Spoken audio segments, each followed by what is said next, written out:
Alors effectivement, sur cette transition, je suis ravie d'être ici. C'est vrai que j'ai fait plusieurs expériences d'intervention dans le cadre des programmes en direct sur à peu près tout le territoire français. Je sais pas.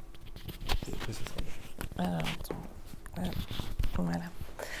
Ce qui me permet, j'allais dire, en tant que praticienne de la défense et du contentieux, d'avoir une remontée de terrain sur les vides juridiques, sur les problèmes rencontrés. Et c'est au service, j'allais dire, des agents, mais aussi de l'employeur public. On l'a déjà dit ce matin, le droit de la fonction publique est un droit vivant, à l'image des personnes, c'est-à-dire qu'on parle de travail vivant, d'humain, de ressources humaines. C'est un droit en pleine mouvance, en pleine construction et prolongation, j'allais dire, de construction, ça bouge en permanence. Et effectivement, ce matin, j'ai eu la notification d'un arrêt du Conseil d'État du 21 février, très important pour notre thématique d'aujourd'hui et dont je parlerai plus tard. Donc, quand j'interviens au service des agents qui viennent me voir, alors pour diverses problématiques, j'allais dire de droit de la fonction publique, pas forcément le reclassement, ça met en lumière un certain nombre de dysfonctionnements et de problématiques de dialogue, j'allais dire, entre l'employeur public et ses agents. Ma légitimité aujourd'hui, j'allais dire, je l'explique, en ce sens qu'on voit souvent l'avocat comme l'oiseau noir, celui qui vient faire du contentieux, des problématiques. C'est vécu le conflit de toute façon comme quelque chose d'agressif, j'allais dire, sur le plan psychologique. C'est absolument pas forcément notre rôle, en tout cas c'est pas du tout mon éthique professionnelle. L'idée, j'allais dire, c'est d'abord favoriser un dialogue et essayer de réouvrir un petit peu la compréhension respective. Et dans certains cas, de toute façon, le contentieux n'est absolument pas évitable quand le conflit est allé trop loin, quand on est visiblement sur une absence de compréhension réciproque totale. Ce qui me permet d'avoir une certaine expérience de terrain, j'allais dire, sur tout ce qui ne fonctionne pas. Et quand ça ne fonctionne pas, c'est pas forcément la faute de l'un ou de l'autre, c'est aussi la façon dont les textes sont prévus ou mal prévus. Et là, c'est le rôle de la jurisprudence, j'allais dire du juge, de savoir combler les vides des textes pour offrir des solutions qui soient acceptables pour tout le monde et en tout cas qui soient conformes à ce qu'on appelle l'état de droit, c'est-à-dire le respect des textes. Voilà. Jérôme Audon l'a expliqué, mon intervention dans cette matière, c'est vrai qu'on est très peu de spécialistes, va bien au-delà du droit en fait, puisqu'il y a un mélange de plusieurs matières. On est clairement sur de la pluridisciplinarité, avec évidemment la connaissance du squelette qui est le droit, mais il y a aussi tout l'aspect psychologique, sociologique même. Il faut comprendre comment fonctionne un service, et d'un service à l'autre et d'une fonction publique à l'autre, on n'est pas du tout dans les mêmes dimensions, on ne fonctionne pas pareil dans l'État, la fonction publique d'État, la fonction publique territoriale ou la fonction publique hospitalière. Il faut donc comprendre comment fonctionne un service, il faut comprendre un organigramme. On en discutait tout à l'heure dans ce qu'on appelle la mutabilité du service public, c'est-à-dire que la fonction publique, le droit de la fonction publique, le service public en soi, évolue en permanence pour des questions simples. Je ne rentrerai pas trop dans le détail, mais à peu près sur des périodes de 5 ans, on a des mobilités électorales, on va dire, avec des changements d'organigramme, des politiques publiques qui évoluent en fonction des besoins des usagers également, et les personnels administratifs, qui ne sont pas les politiques, j'allais dire, sont soumis constitutionnellement à ces mouvances perpétuelles, ce qu'on appelle donc la mutabilité du service public. Donc ça, c'est une donnée extrêmement importante en matière managériale qui fait qu'on est, ça a été théorisé d'ailleurs, on appelle ça le management dans l'incertitude. Alors l'incertitude dans une matière qui est quand même relativement figée, puisque le droit de la fonction publique est extrêmement juridique, on n'a pas la souplesse contractuelle, j'allais dire, qui s'offre par le Code du travail. Il y a une espèce de paradoxe absolu entre cette mutabilité perpétuelle et ce caractère un peu figé des textes. Donc on se situe, notre intervention en tout cas, se situe un peu dans cet environnement qui va bien au-delà du droit. Alors, j'ai décidé en fait de commencer ma présentation sur une forme de revue de presse pour vous donner quelques outils méthodologiques pour penser les situations auxquelles vous êtes confrontés.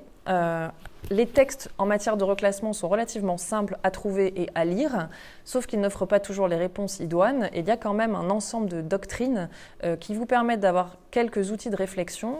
Et mon souci, c'est plutôt de vous offrir une méthodologie de travail que plutôt des préceptes un peu figés qui sont issus des textes et que vous pouvez de toute façon trouver facilement si vous ne les connaissez pas déjà.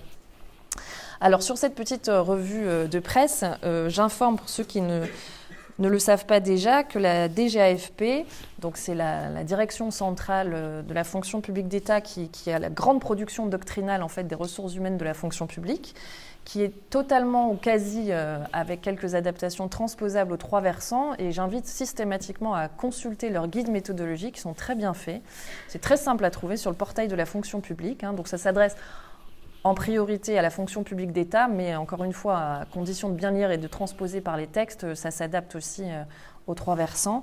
Donc la DGAFP produit des newsletters donc, mensuelles, une qui s'appelait Avant Trajectoire, qui s'appelle maintenant Fonction publique, qu'on a tous les mois, avec l'ensemble, j'allais dire, des actualités de la fonction publique. Et dans celle du mois de, alors je ne dis pas de bêtises, janvier ou février,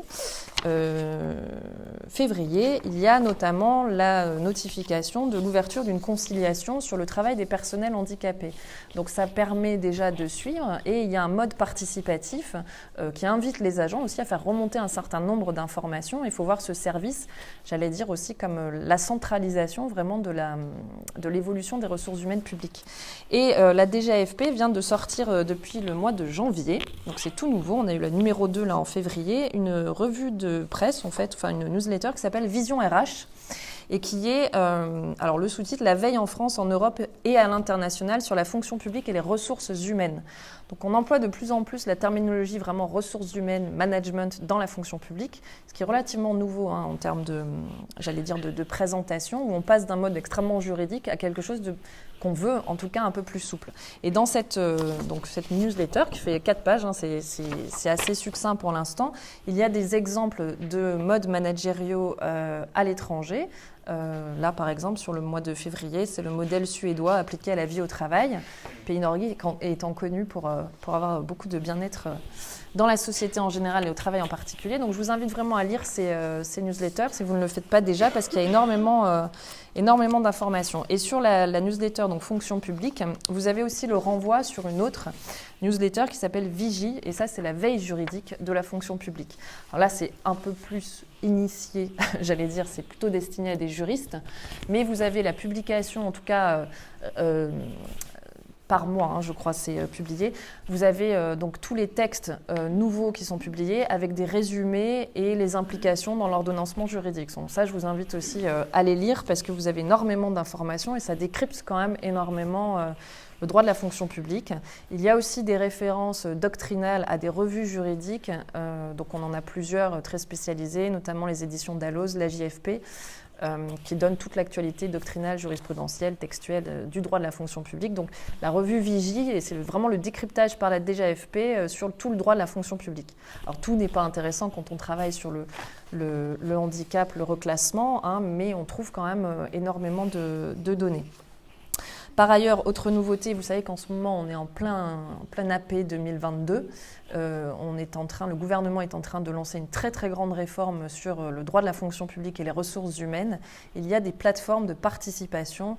Alors j'ai référencé ça sur mon site si vous ne la trouvez pas directement, mais c'est quand même bien indiqué, pour que tout le monde participe et fasse remonter tout ce qui ne fonctionne pas. Et c'est vraiment, j'insiste, parce que c'est le moment de dire ce qui ne va pas. On connaît un peu tous les problèmes qui se posent. J'évoquerai notamment le rapport sur les commissions de réforme et les comités médicaux, donc toute l'obsolescence du système et tous les dysfonctionnements qu'il peut y avoir. C'est le moment de faire remonter un maximum d'informations sur vos préoccupations parce qu'on est en plein dialogue public et j'allais dire presque pour une fois, qu'on peut massivement s'exprimer sur le sujet, en tout cas en interne au sein de la fonction publique. Tout va être centralisé et, avec des nombreux rapports. J'ai regardé sur le site un petit peu le nombre de participants. On est sur quelques centaines, voire peut-être 1000, 2000 personnes, ce qui à l'échelle de 25% de la population active française est très très peu important. Voilà, donc je pense que, je ne sais pas comment l'information circule en interne, si tout le monde a été bien informé, mais il faut participer à ces plateformes pour vraiment faire évoluer le droit de la fonction publique. Voilà, c'est le moment où on a le droit de la parole, autant l'utiliser. Autre grande initiative, j'allais dire, qui date de 2017, ce sont les fonds innovation RH, où certaines collectivités publiques donc, sont invitées à faire remonter des projets participatifs et des innovations en matière de RH qui sont éligibles à des financements si ces projets sont sélectionnés. Donc c'est une fois par an. Et il me semble que c'est en ce moment qu'on est en train de fermer les candidatures pour le FIACT et le fonds innovation RH. Donc là, c'est pareil, j'invite à participer parce que c'est vrai que la grande question aussi de ces problématiques, c'est la recherche de financement pour pouvoir mettre en place des projets concrets. Là, on est vraiment au cœur du sujet. Donc, en plus du FIP, il y a aussi maintenant l'ouverture d'autres fonds qui permettent vraiment de mettre en place des innovations RH.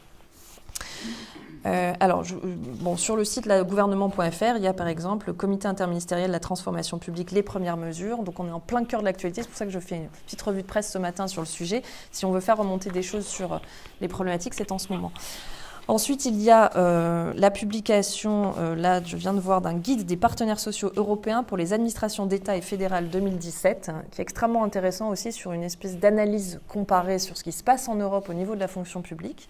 Il faut savoir que le statut est générique, j'allais dire, en Europe, que le dernier rapport Pêcheur sur la fonction publique fait état de la performance, j'allais dire, du statut, à une époque où on réfléchit beaucoup maintenant sur le contrat dans la fonction publique. Donc c'est intéressant de voir aussi quelles sont les pratiques en Europe sur la gestion du reclassement et l'ouverture à une forme de grand marché de l'emploi public qui permet d'avoir une transversalité et ce que nous disent les derniers textes aussi sur la mobilité interfonction publique. Et là, encore une fois, on est au cœur du sujet aujourd'hui en matière de reclassement.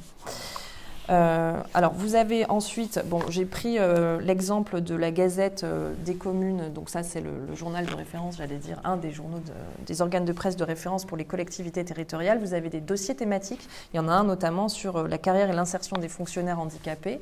Alors c'est assez vulgarisé, j'allais dire, on n'est pas dans la grande démonstration juridique pointue qu'on peut avoir face à un cas bien précis, mais c'est une bonne présentation des bonnes pratiques et des problématiques relevées. Donc ce sont autant de sources doctrinales, j'allais dire, dont vous pouvez vous inspirer. Et enfin, je voulais citer aussi, alors ça c'est plus du droit comparé, j'allais dire, avec le droit du travail, où il y a des grands arrêts qui sont sortis en 2017 de la Cour de cassation, Chambre sociale, sur la gestion de l'inaptitude au travail depuis les dernières ordonnances, qui donnent aussi, j'allais dire, des petites sources d'inspiration sur ce qu'on peut faire en droit de la fonction publique. Vous l'aurez compris, en fait, en droit de la fonction publique, alors j'allais dire, l'image d'Épinal, c'est la rigidité du statut et du système. Alors c'est vrai que c'est l'appréhension du service public est extrêmement juridique dans ses rapports sociaux. En revanche, on a une très grande latitude d'intervention au niveau managérial directement dans les services, parce que tout ce que les textes ne prévoient pas, forcément, il faut trouver des solutions. Donc tant qu'on respecte, j'allais dire, le cadre juridique, on est dans les clous. Quand il y a un vide juridique, il faut faire preuve vraiment d'innovation managériale avec ses agents. C'est un peu le sens de tout ce propos introductif. Alors maintenant, avant de proposer, j'allais dire,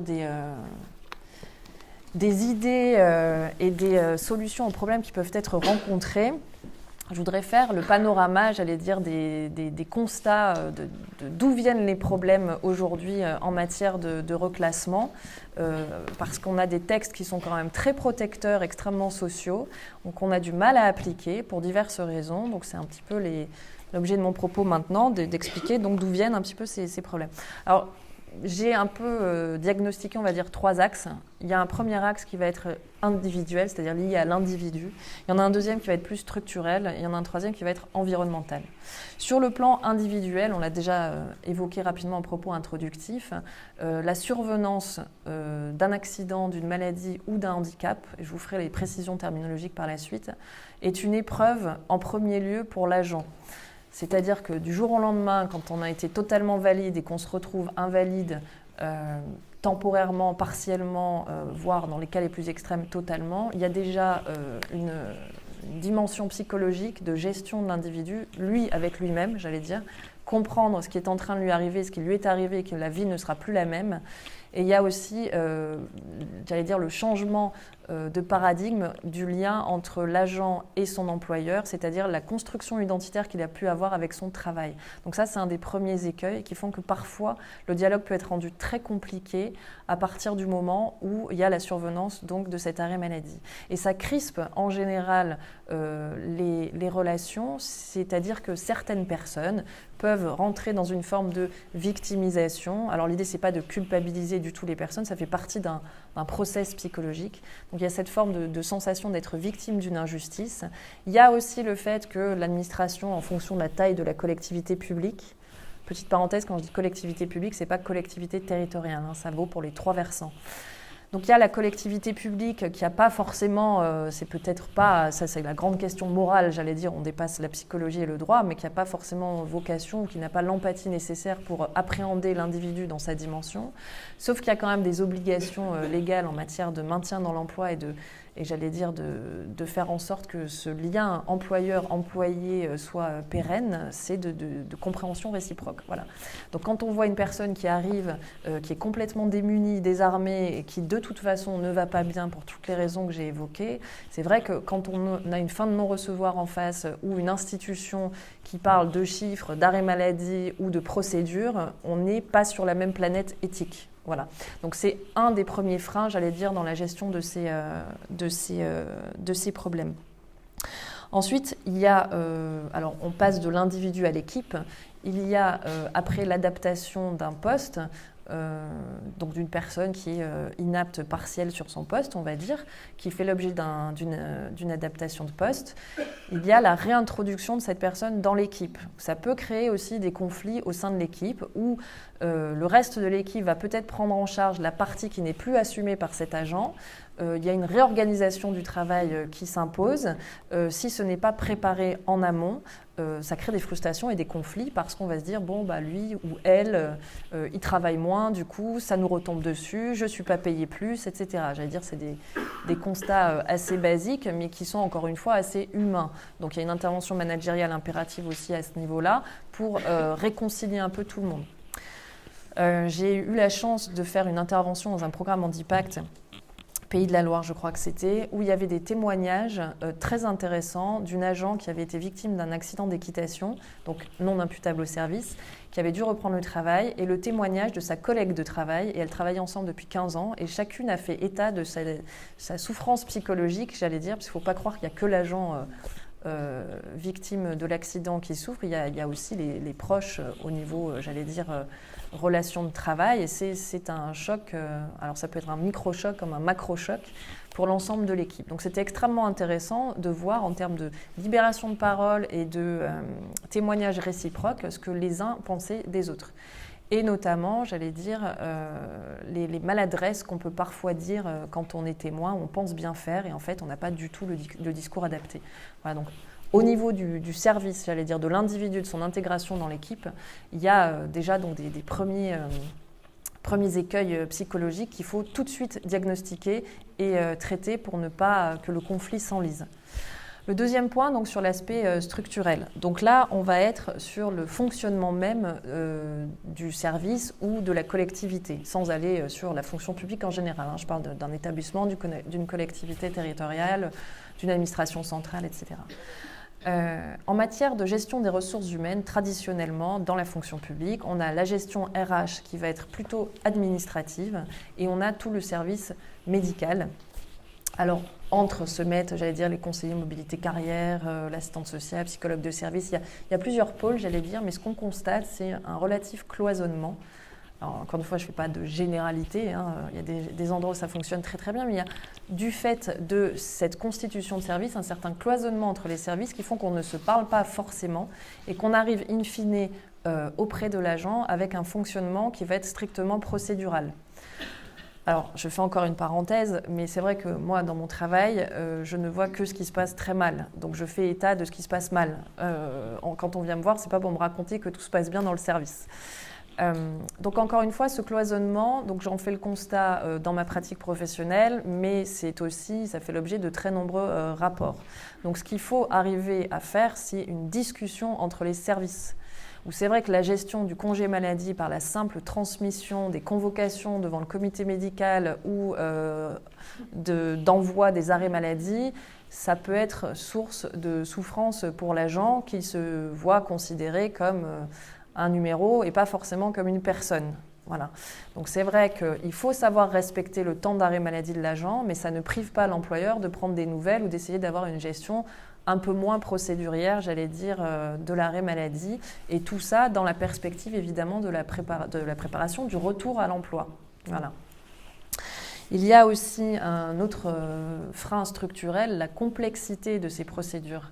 Voilà. C'est qu'on en perd un peu son latin quand on essaye de trouver les textes, comprendre les délais, quelles sont les obligations, l'immixtion comité médical, commission de réforme, les délais, les experts agréés, la saisine obligatoire dans l'un ou l'autre cas de la médecine de prévention, les rapports qui ne sont pas transmis, la décentralisation aussi des traitements, je passe surtout pour les administrations centrales.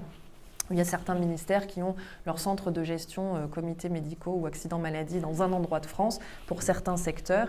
Et le temps que l'information passe du gestionnaire au centre de gestion, ça fait tout un circuit dans toute la France qui fait qu'on perd beaucoup de temps, parfois un peu d'informations. Donc cette complexité, j'allais dire, et technique en droit et de terrain allonge les procédures considérablement et on voit des agents qui se retrouvent dans des méandres administratifs totalement insolubles. Et j'allais dire même pour moi, c'est très compliqué de refaire la chronologie de ce qui s'est passé, la superposition parfois des régimes d'accident ou de CLM, voilà. Donc cette complexité absolue est aussi un frein, j'allais dire, fait perdre beaucoup de temps et ce qui fait qu'on se retrouve le jour où l'agent rentre de congé maladie, on ne sait pas exactement dans quelle situation il est, on n'a pas préparé et on se retrouve à avoir une obligation de reclassement sans savoir où mettre, comment et dans quelles circonstances. Et il y a aussi une autre problématique, c'est le secret médical. Alors j'ai entendu, totalement assumé, des services gestionnaires qui disent, moi quand je reçois un dossier par exemple pour le comité médical ou la commission de réforme, on ouvre les certificats médicaux, on regarde parce qu'on doit faire un rapport hiérarchique par exemple sur l'imputabilité ou non d'un accident, puis ensuite on transmet en fonction au comité médical ou à la commission de réforme. Alors, clairement, le secret médical est inviolable. L'administration n'a jamais à connaître les motifs des arrêts maladie. Alors, quand on a dit ça, il y a des vraies problématiques, c'est-à-dire que quand on doit se prononcer sur un régime quel qu'il soit et qu'on n'en connaît pas le motif, on peut difficilement donner son appréciation. Je parle notamment du régime d'imputabilité. Bon, l'ensemble de ces documents doit être transmis aux médecins de prévention, médecins du travail, et ce sont les commissions de réforme et comités médicaux seuls qui ont à connaître de ces éléments. Voilà. Donc la violation du secret médical ne doit pas exister et il faut saisir les bonnes autorités pour envisager des suites. Voilà, ça c'est très très important. Enfin, troisième point, j'allais dire le point environnemental. Donc j'en ai parlé, là on est en pleine AP 2022, modification substantielle à venir de la fonction publique. Enfin, on ne sait pas encore trop ce qui nous attend, mais c'est en germe. Il y a donc tout ce contexte politique qui fait que pour la suite, parfois, on ne sait pas exactement trop sur quel pied danser. Il y a ce cloisonnement entre les trois versants de la fonction publique qui empêche aussi parfois d'envisager un réel marché de l'emploi public qui ne soit pas strictement hospitalier ou étatique ou territorial. Et puis, il y a aussi la grande contrainte économique, dont j'ai un peu évoqué tout à l'heure, c'est-à-dire on n'a plus trop d'argent, on n'en a même plus du tout. Les budgets en matière de reclassement, maintien dans l'emploi, sont-ils prioritaires ou pas ?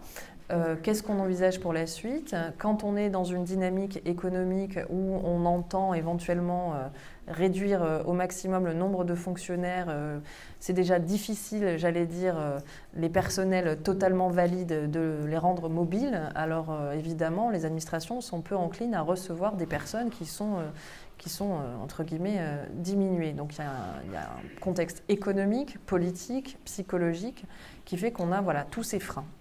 Alors maintenant que j'ai dressé le scénario apocalyptique du droit du reclassement, il y a quand même des solutions. La bonne nouvelle.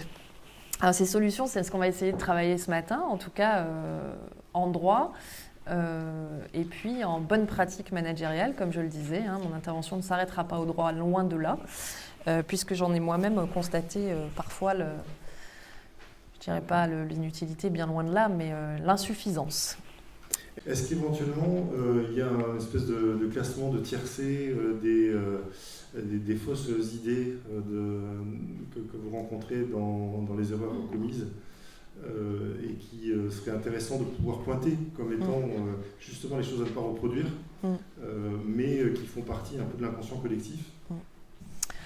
Alors effectivement, il y a une tradition, j'allais dire, c'est vraiment une tradition pour le coup, qui est extrêmement louable, c'est l'aspect social du management public. C'est-à-dire qu'on va en général essayer de laisser un agent le plus longtemps possible dans ses droits sociaux. Donc on va épuiser les droits sociaux, CLM, CLD.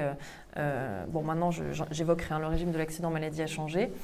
On va essayer d'épuiser les régimes sociaux pour permettre à l'agent de conserver ce lien avec la fonction publique, alors qu'on sait assez rapidement parfois que l'agent va être déclaré totalement inapte aux fonctions et qu'il est en inaptitude physique ou mentale, puisque ça vaut pour les deux. Alors évidemment, humainement, dire à quelqu'un je suis navré, mais vous ne pourrez pas reprendre vos fonctions, nous allons être obligés de vous licencier pour inaptitude physique ou en fonction de son âge, radier des cadres pour invalidité, c'est extrêmement dur. C'est même extrêmement violent pour tout le monde, surtout pour un agent qui a vécu donc un accident et qui se trouve déjà diminué. Voilà. Après, alors là, je ne me penche pas sur l'aspect moral, loin de là, j'ai une opinion évidemment, mais en droit pur, si vous voulez, on peut tout à fait mettre fin à ce long process d'arrêt maladie assez rapidement à partir du moment où on a la déclaration d'une inaptitude totale et définitive. Le droit est très simple, j'ai envie de dire. S'il y a un espoir de consolidation, évidemment, il faut aller au bout des congés maladie jusqu'à consolidation. S'il n'y a aucun espoir, et j'allais dire que les médecins sont fermes sur l'inaptitude totale et définitive à tout poste dans la fonction publique, bon, c'est quand même rare, j'allais dire, d'en arriver là. En général, c'est inapte aux fonctions sur le poste. On peut envisager le reclassement. Mais l'inaptitude totale et définitive à tout emploi dans la fonction publique, on est en droit tenu, j'allais dire, de radier des cadres. Voilà.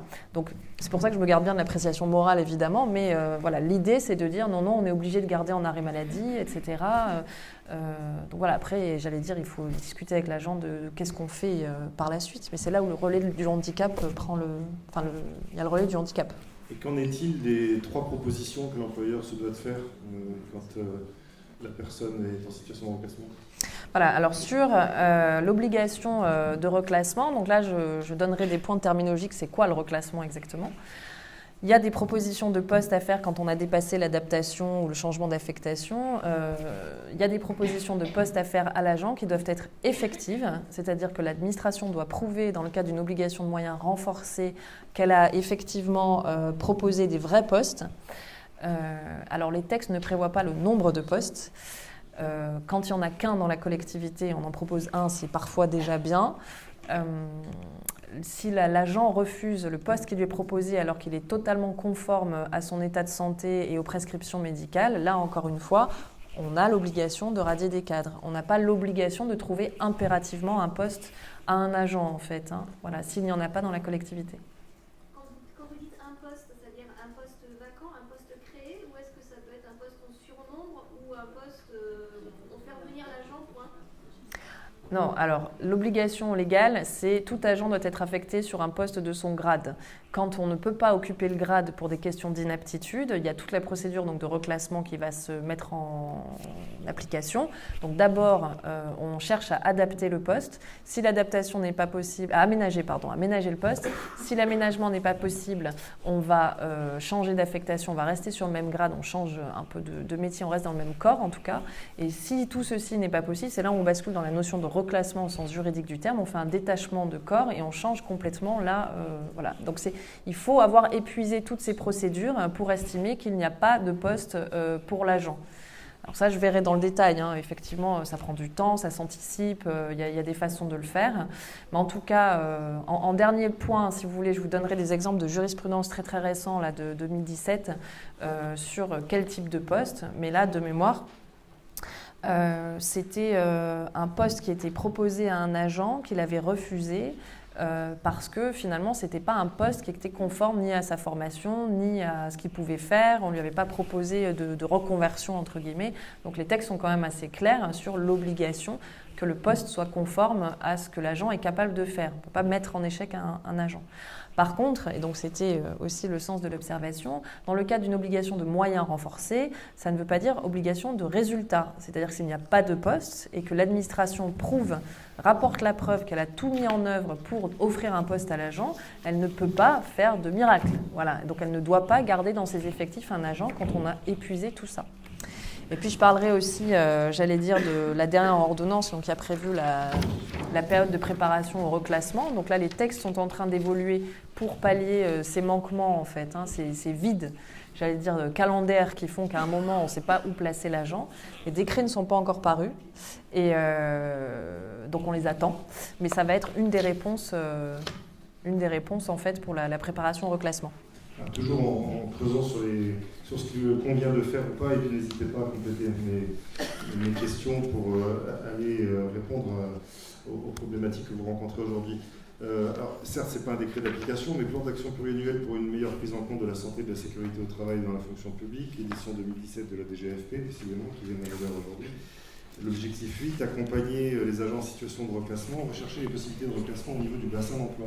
Est-ce que le fait de ne pas rechercher des solutions de reclassement au bassin d'emploi est imputable à l'employeur dans la recherche des trois solutions, enfin dans les trois propositions qu'il a à faire? Est-ce qu'on peut considérer qu'une petite collectivité, par exemple, qui n'a pas forcément une diversité de postes aussi importante que ça, aurait failli à son devoir en n'allant pas chercher les postes possibles dans d'autres collectivités, via par exemple un centre de gestion ou pourquoi pas dans d'autres fonctions publiques? Alors effectivement, la jurisprudence est un peu plus souple que le texte, enfin est venue apporter des précisions, où les textes prévoient que l'obligation de reclassement s'arrête en fait à l'établissement ou la collectivité. Or, il y a un arrêt du Conseil d'État assez récent qui vient expliquer que ce sont tous les établissements publics, par exemple, d'un groupement. Alors, je prends toujours l'exemple de l'AP-HP à Paris, qui est une personne morale, assistance publique des hôpitaux de Paris, où il y a des centaines d'établissements hospitaliers qui sont dans cette AP-HP. Donc, si demain, vous avez, je ne sais pas, je prends un hôpital au hasard, l'Hôtel-Dieu, l'hôpital de l'Hôtel-Dieu, qui a besoin de reclasser un agent, ne va pas s'arrêter à l'Hôtel-Dieu. C'est-à-dire qu'on doit rechercher dans toute la PHP. Voilà. Donc, au niveau des collectivités territoriales, par exemple, je n'ai pas d'exemple de jurisprudence. En tout cas, j'ai un cas concret qui est en train d'être jugé et j'attends avec hâte la position du tribunal. Je ne rentre pas dans le détail, mais il y a un conflit en fait, entre un agent et un élu où le comité médical a prescrit la mobilité de l'agent en disant qu'elle ne pourra pas reprendre dans cette collectivité, il faut impérativement qu'elle reprenne ailleurs. Mais une fois qu'on a dit ça, du coup, le maire ne prend plus l'agent et est ravi d'avoir pu j'allais dire, l'évincer des services. Mais en tout cas, mon agent se retrouve sans affectation. Et le centre de gestion, normalement, doit reprendre le relais. C'est-à-dire que c'est au niveau, à mon sens, en interprétant cette jurisprudence, c'est au niveau d'un centre de gestion, en tout cas de l'ensemble des collectivités affiliées, qu'on doit pouvoir rechercher une mobilité. Alors ça, c'est le champ territorial, j'allais dire. Après, ça ne veut pas dire que ça oblige les collectivités, puisqu'évidemment, il y a une indépendance totale sur les recrutements. On n'est pas comme dans la fonction publique avec d'État, avec une mobilité plus simplifiée. Mais encore une fois qu'on a dit ça, c'est bien, mais en pratique, ça peut être plus compliqué. Mais je pense qu'il faut créer des pratiques. C'est-à-dire qu'il faut créer des pratiques au niveau déjà de chaque versant de la fonction publique, essayer d'ouvrir le marché de l'emploi public, en veillant évidemment à ce que les zones géographiques dont vous avez mentionné la territorialité de la Nouvelle-Aquitaine, évidemment, on ne va pas envoyer quelqu'un à 200 km de son domicile, mais dans quelque chose qui soit raisonnable et de manière un peu plus transversale au niveau des collectivités, ouvrir un marché public, un marché de l'emploi public plus vaste que la simple collectivité. Alors toujours dans les constats et avant d'arriver aux solutions, est-ce qu'en amont, il y a très régulièrement un certain nombre on va dire de faits ou plutôt d'absence de faits qui sont reprochés aux employeurs publics en amont, on va dire, du processus qui amène au reclassement? Est-ce que de temps en temps l'employeur public se voit reprocher de ne pas avoir suffisamment anticipé et sur quel point cela peut porter dans les jurisprudences? Alors, au niveau de l'anticipation, j'allais dire, on est sur la prévention des risques psychosociaux, puisque la pénibilité au travail fait partie de la cartographie obligatoire que les collectivités publiques doivent mettre en place. Donc là, on est plutôt traditionnellement sur la santé physique. Il y a des métiers dont on sait qu'ils sont pénibles. Je pense, par exemple, dans la police, les services actifs, dans les armées. Là, c'est vraiment presque cliché, j'allais dire, on connaît les risques de ces métiers. Il y a aussi dans la fonction publique hospitalière le port de charges lourdes, par exemple pour les aides-soignantes, où on sait qu'à partir d'un certain moment, le port des patients devient trop complexe et il y a un reclassement assez fréquent, j'allais dire, de ces personnels. Bon, ça vaut, ou par exemple dans les services techniques des collectivités. Voilà, il y a des métiers dont on sait qu'il y aura une pénibilité au travail. Et donc, il faut normalement, en tout cas ce sont les textes, vraiment essayer d'identifier les agents, d'avoir un suivi de carrière et de préparer au plus vite, j'allais dire, une éventuelle reconversion au moment de la survenance de l'inaptitude. Et pour ça, je prends toujours l'exemple d'ailleurs des militaires. C'est tellement bien prévu, j'allais dire, dans les textes, que leur reconversion professionnelle, quand ils arrivent en âge de retraite ou dans la police, dans les services actifs, avant 50 ans parfois, ils ont choisi un autre métier. Et là, j'ai eu récemment le cas, j'ai rencontré lors d'un déplacement un militaire qui avait pris sa retraite à 45 ans et qui est devenu frigoriste. Donc il a suivi la formation, qui a été payée par son employeur, donc le ministère des Armées, et il a changé de vie. Voilà. Donc là, on n'est pas sur une personne qui est devenue inapte, mais j'allais dire, on est sur une vraie réflexion de métier qui fait qu'à un moment donné, on sait que le corps va atteindre un certain épuisement et qu'on va devoir changer. Donc tout ça, c'est une obligation de l'employeur de savoir le cartographier. J'allais dire même c'est quelque chose d'assez logique et même et bienveillant et intelligent en termes managériels qui fait qu'on va éviter justement ces procédures de reclassement qui parfois interviennent en trop long bout de chaîne. Par contre, tout ce qui concerne, j'allais dire, la survenance du handicap, de l'invalidité ou de l'accident maladie, par nature, n'est pas prévisible. Donc vous avez un accident du travail, c'était pas prévu, sauf quand parfois, encore une fois, c'est lié aux spécificités des missions exercées. Voilà, donc la prévention des accidents.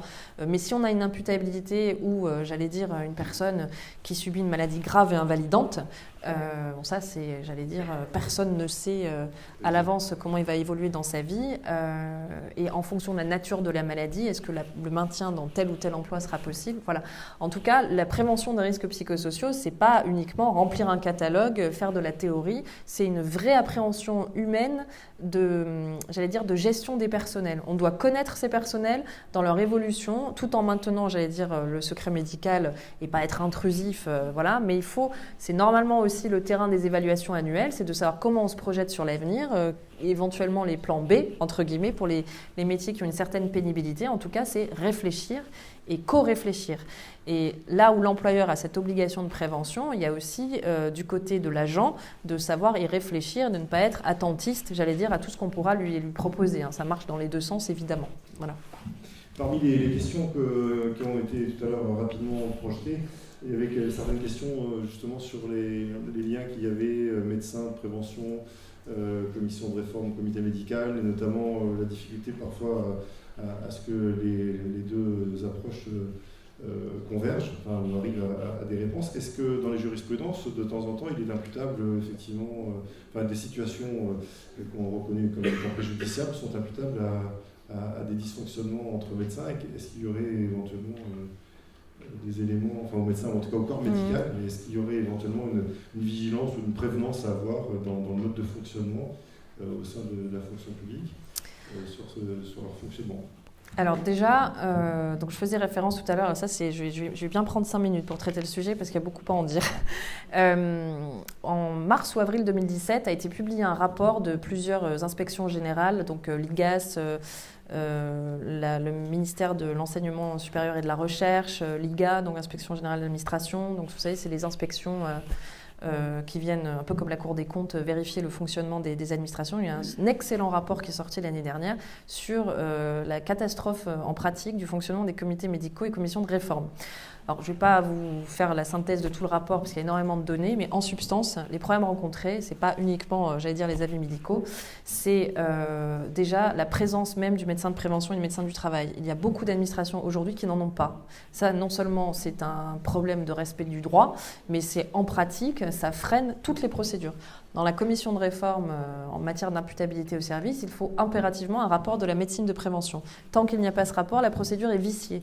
Donc on ne peut rien faire. Voilà, ça c'est un premier point. Ensuite, il y a les délais qui sont absolument intolérables.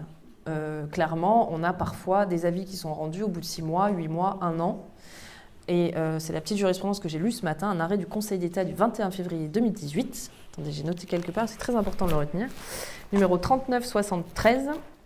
En l'absence d'avis sous 2 à 3 mois d'avis de la commission de réforme, l'agent doit être maintenu à plein traitement, sauf si l'administration prouve qu'elle était dans l'impossibilité de saisir la commission de réforme. L'impossibilité, c'est la force majeure. Hein. C'est pas j'ai pas trouvé d'expert, j'ai oublié d'envoyer le courrier, il y a un délai d'acheminement, j'ai pas trouvé d'expert agréé, etc., etc. Donc le texte, qu'est-ce qu'il prévoit ? Il prévoit de toute façon que la commission de réforme doit rendre son avis sous 1 mois à compter de la déclaration d'accident ou maladie ou de la saisine, voire 2 mois en cas d'enquête. Un cas d'enquête, c'est en général quand on saisit l'expert agréé. En pratique, je pense que quand je vois votre tête, mais je le sais, on n'est jamais sous ces délais-là. Voilà. Donc qu'est-ce qui se passe pendant ce temps ? C'est qu'il y a des agents qui sont placés soit en dispo d'office parce qu'ils sont arrivés en épuisement de droit, soit en zone de non-droit, soit en CMO parce qu'on ne sait pas trop où les mettre et on attend l'avis. Bon, maintenant, l'arrêt du Conseil d'État du 21 février 2018 vous dit que si sous 2 à 3 mois, il n'y a pas d'avis de la commission de réforme, c'est plein traitement, jusqu'à ce qu'il y ait un avis.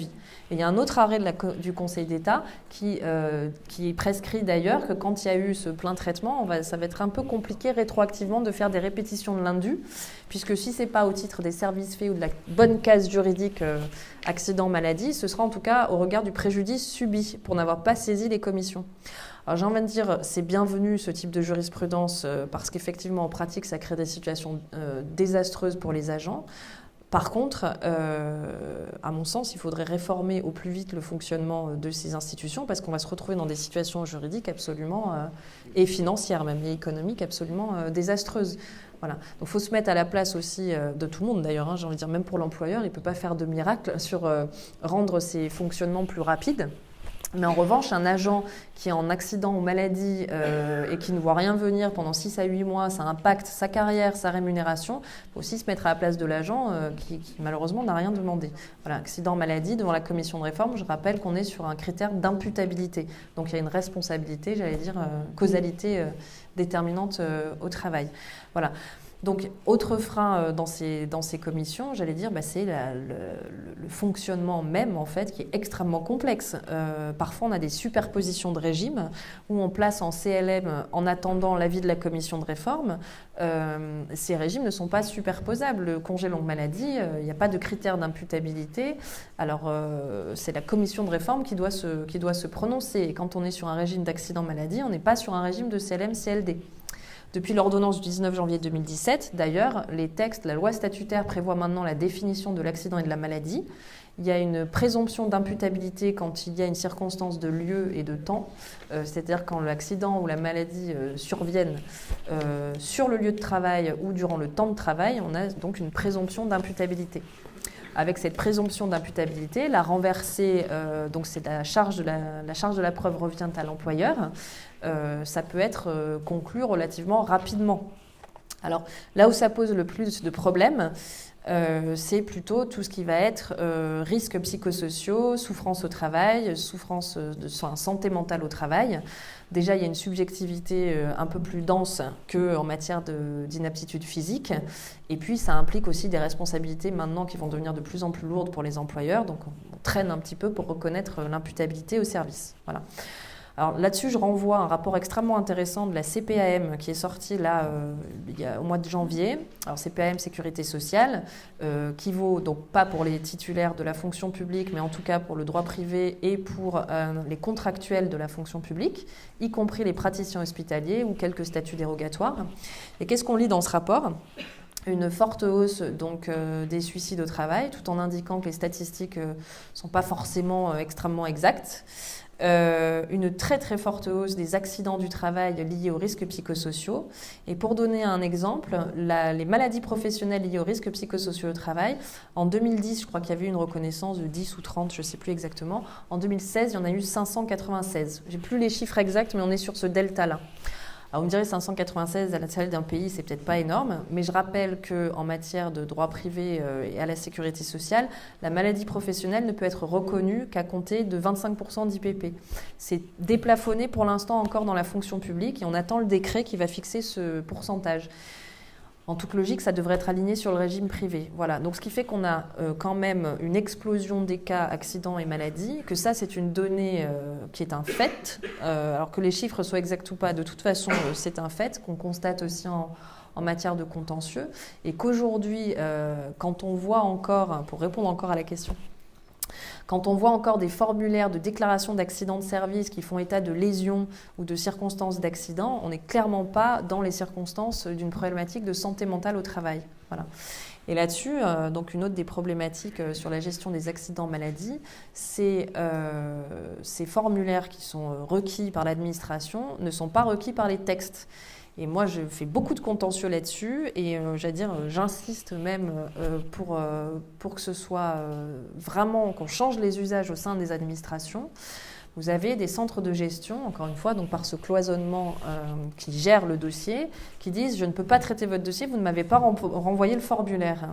Et il y a énormément de jurisprudence là-dessus. Le formulaire n'est pas requis par les textes. Donc à partir du moment où l'administration a reçu les circonstances de l'accident ou de la maladie, le dossier médical qui vient étayer la demande, elle a l'obligation de prendre position et, si elle n'est pas d'accord, de saisir la commission de réforme pour avis et ensuite rendre une décision sur l'avis de la commission de réforme. Voilà.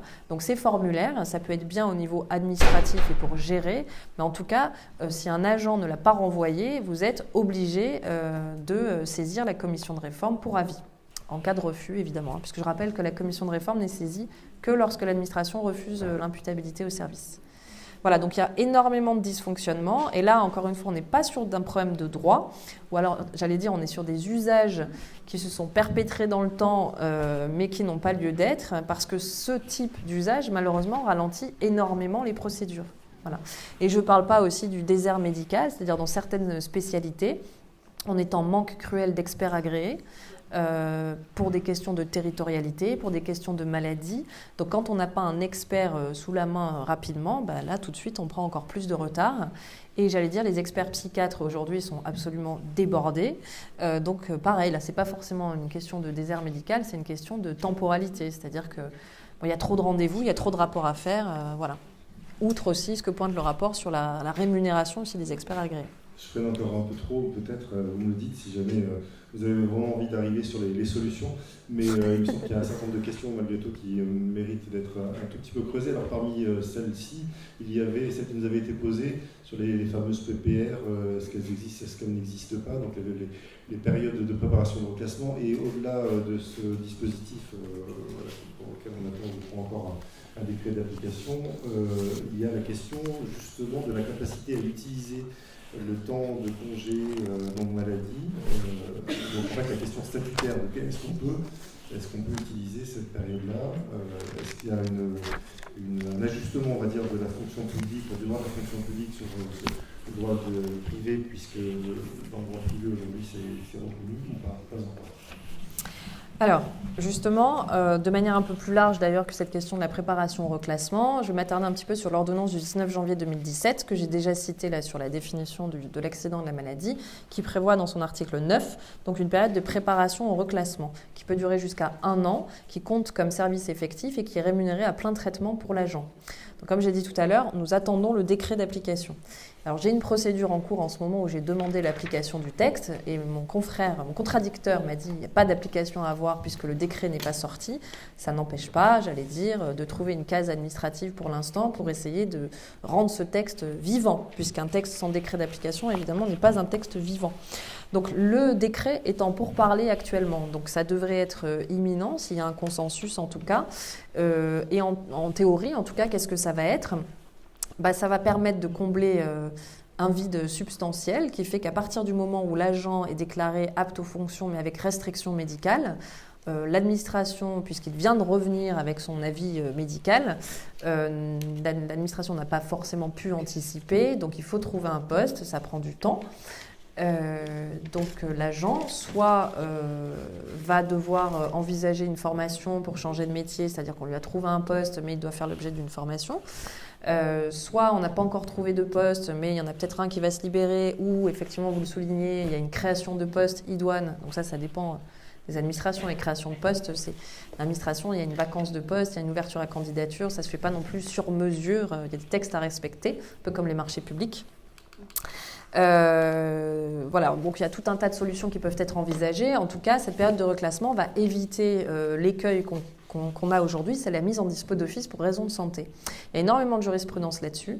C'est que quand un agent est arrivé à épuisement de ses droits, ou qu'on ne sait pas trop où le mettre, ou qu'il n'a pas d'inaptitude physique ou mentale, c'est-à-dire qu'il n'a pas d'arrêt maladie justifiant un arrêt, on le met en dispo d'office pour raison de santé, le temps de trouver une solution. Alors ce régime, il est extrêmement préjudiciable pour l'agent puisqu'il ne cotise plus à rien. Il a droit à une indemnité, l'équivalent des indemnités journalières, donc c'est à peu près le demi-traitement, mais ça le fait, c'est un peu l'antichambre, j'allais dire, de la radiation pour inaptitude. Voilà.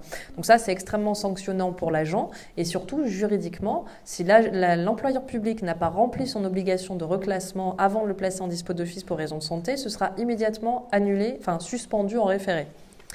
Pléthore de jurisprudence sur le sujet. Voilà. Donc attention à la mise en dispo d'office pour raison de santé, ça ne se fait que vraiment quand il n'y a absolument aucune autre solution.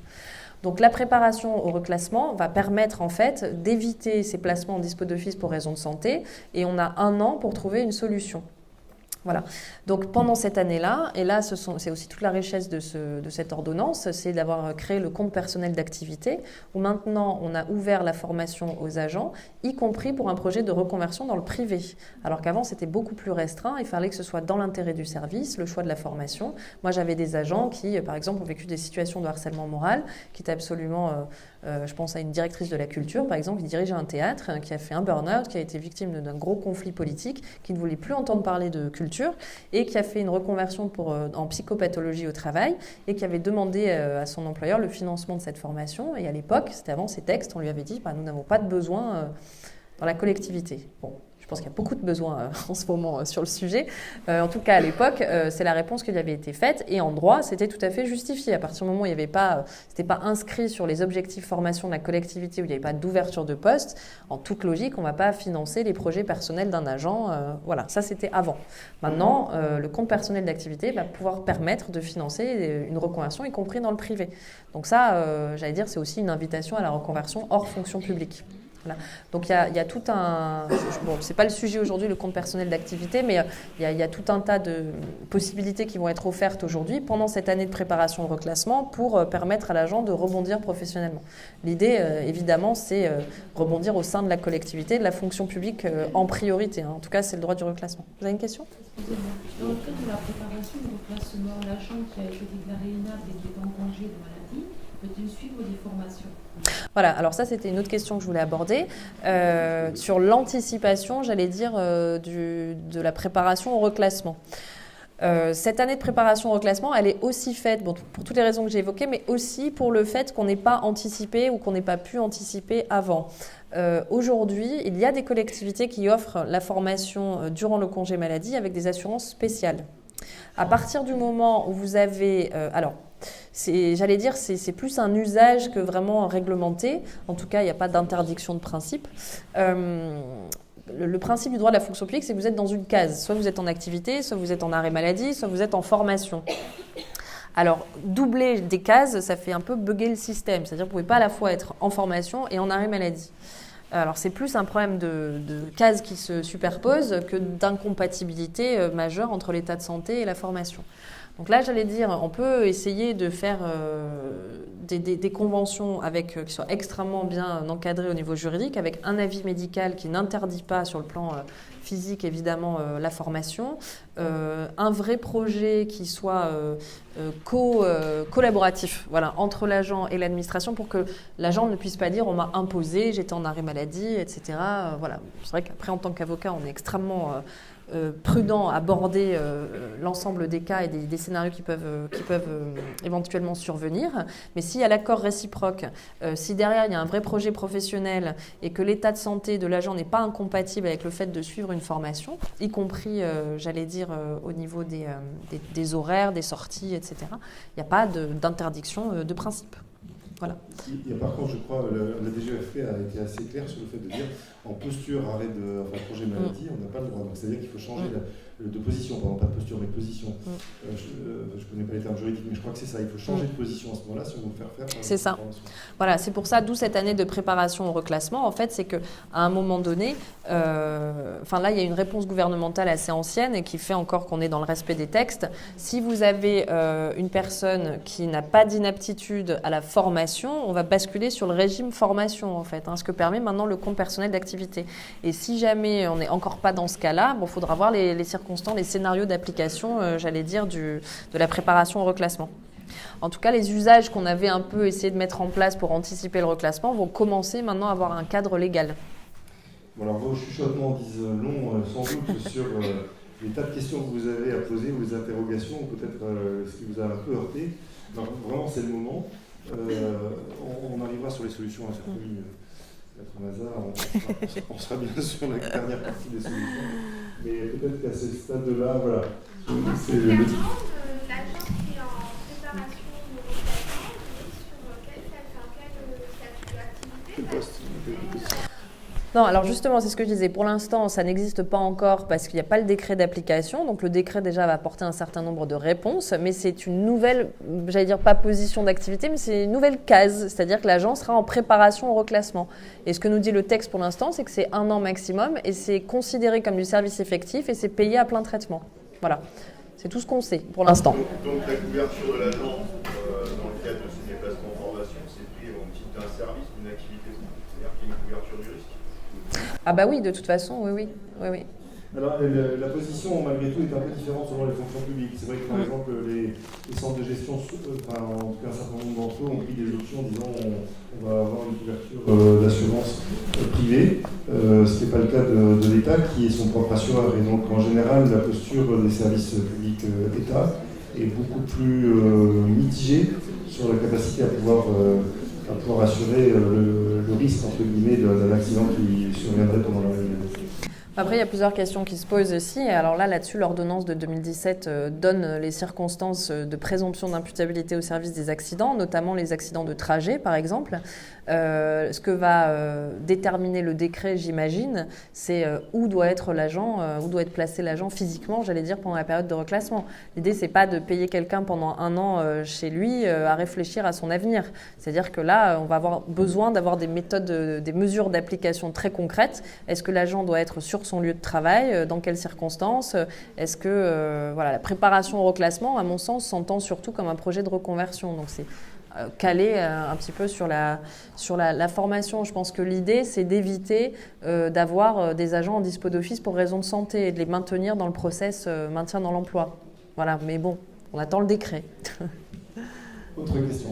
Oui, pour l'accord de l'agent pour faire une formation pendant un congé maladie, cet accord-là, est-ce qu'il peut le faire par son médecin traitant ou il faut absolument que ce soit par le médecin du travail? Alors là, c'est pareil.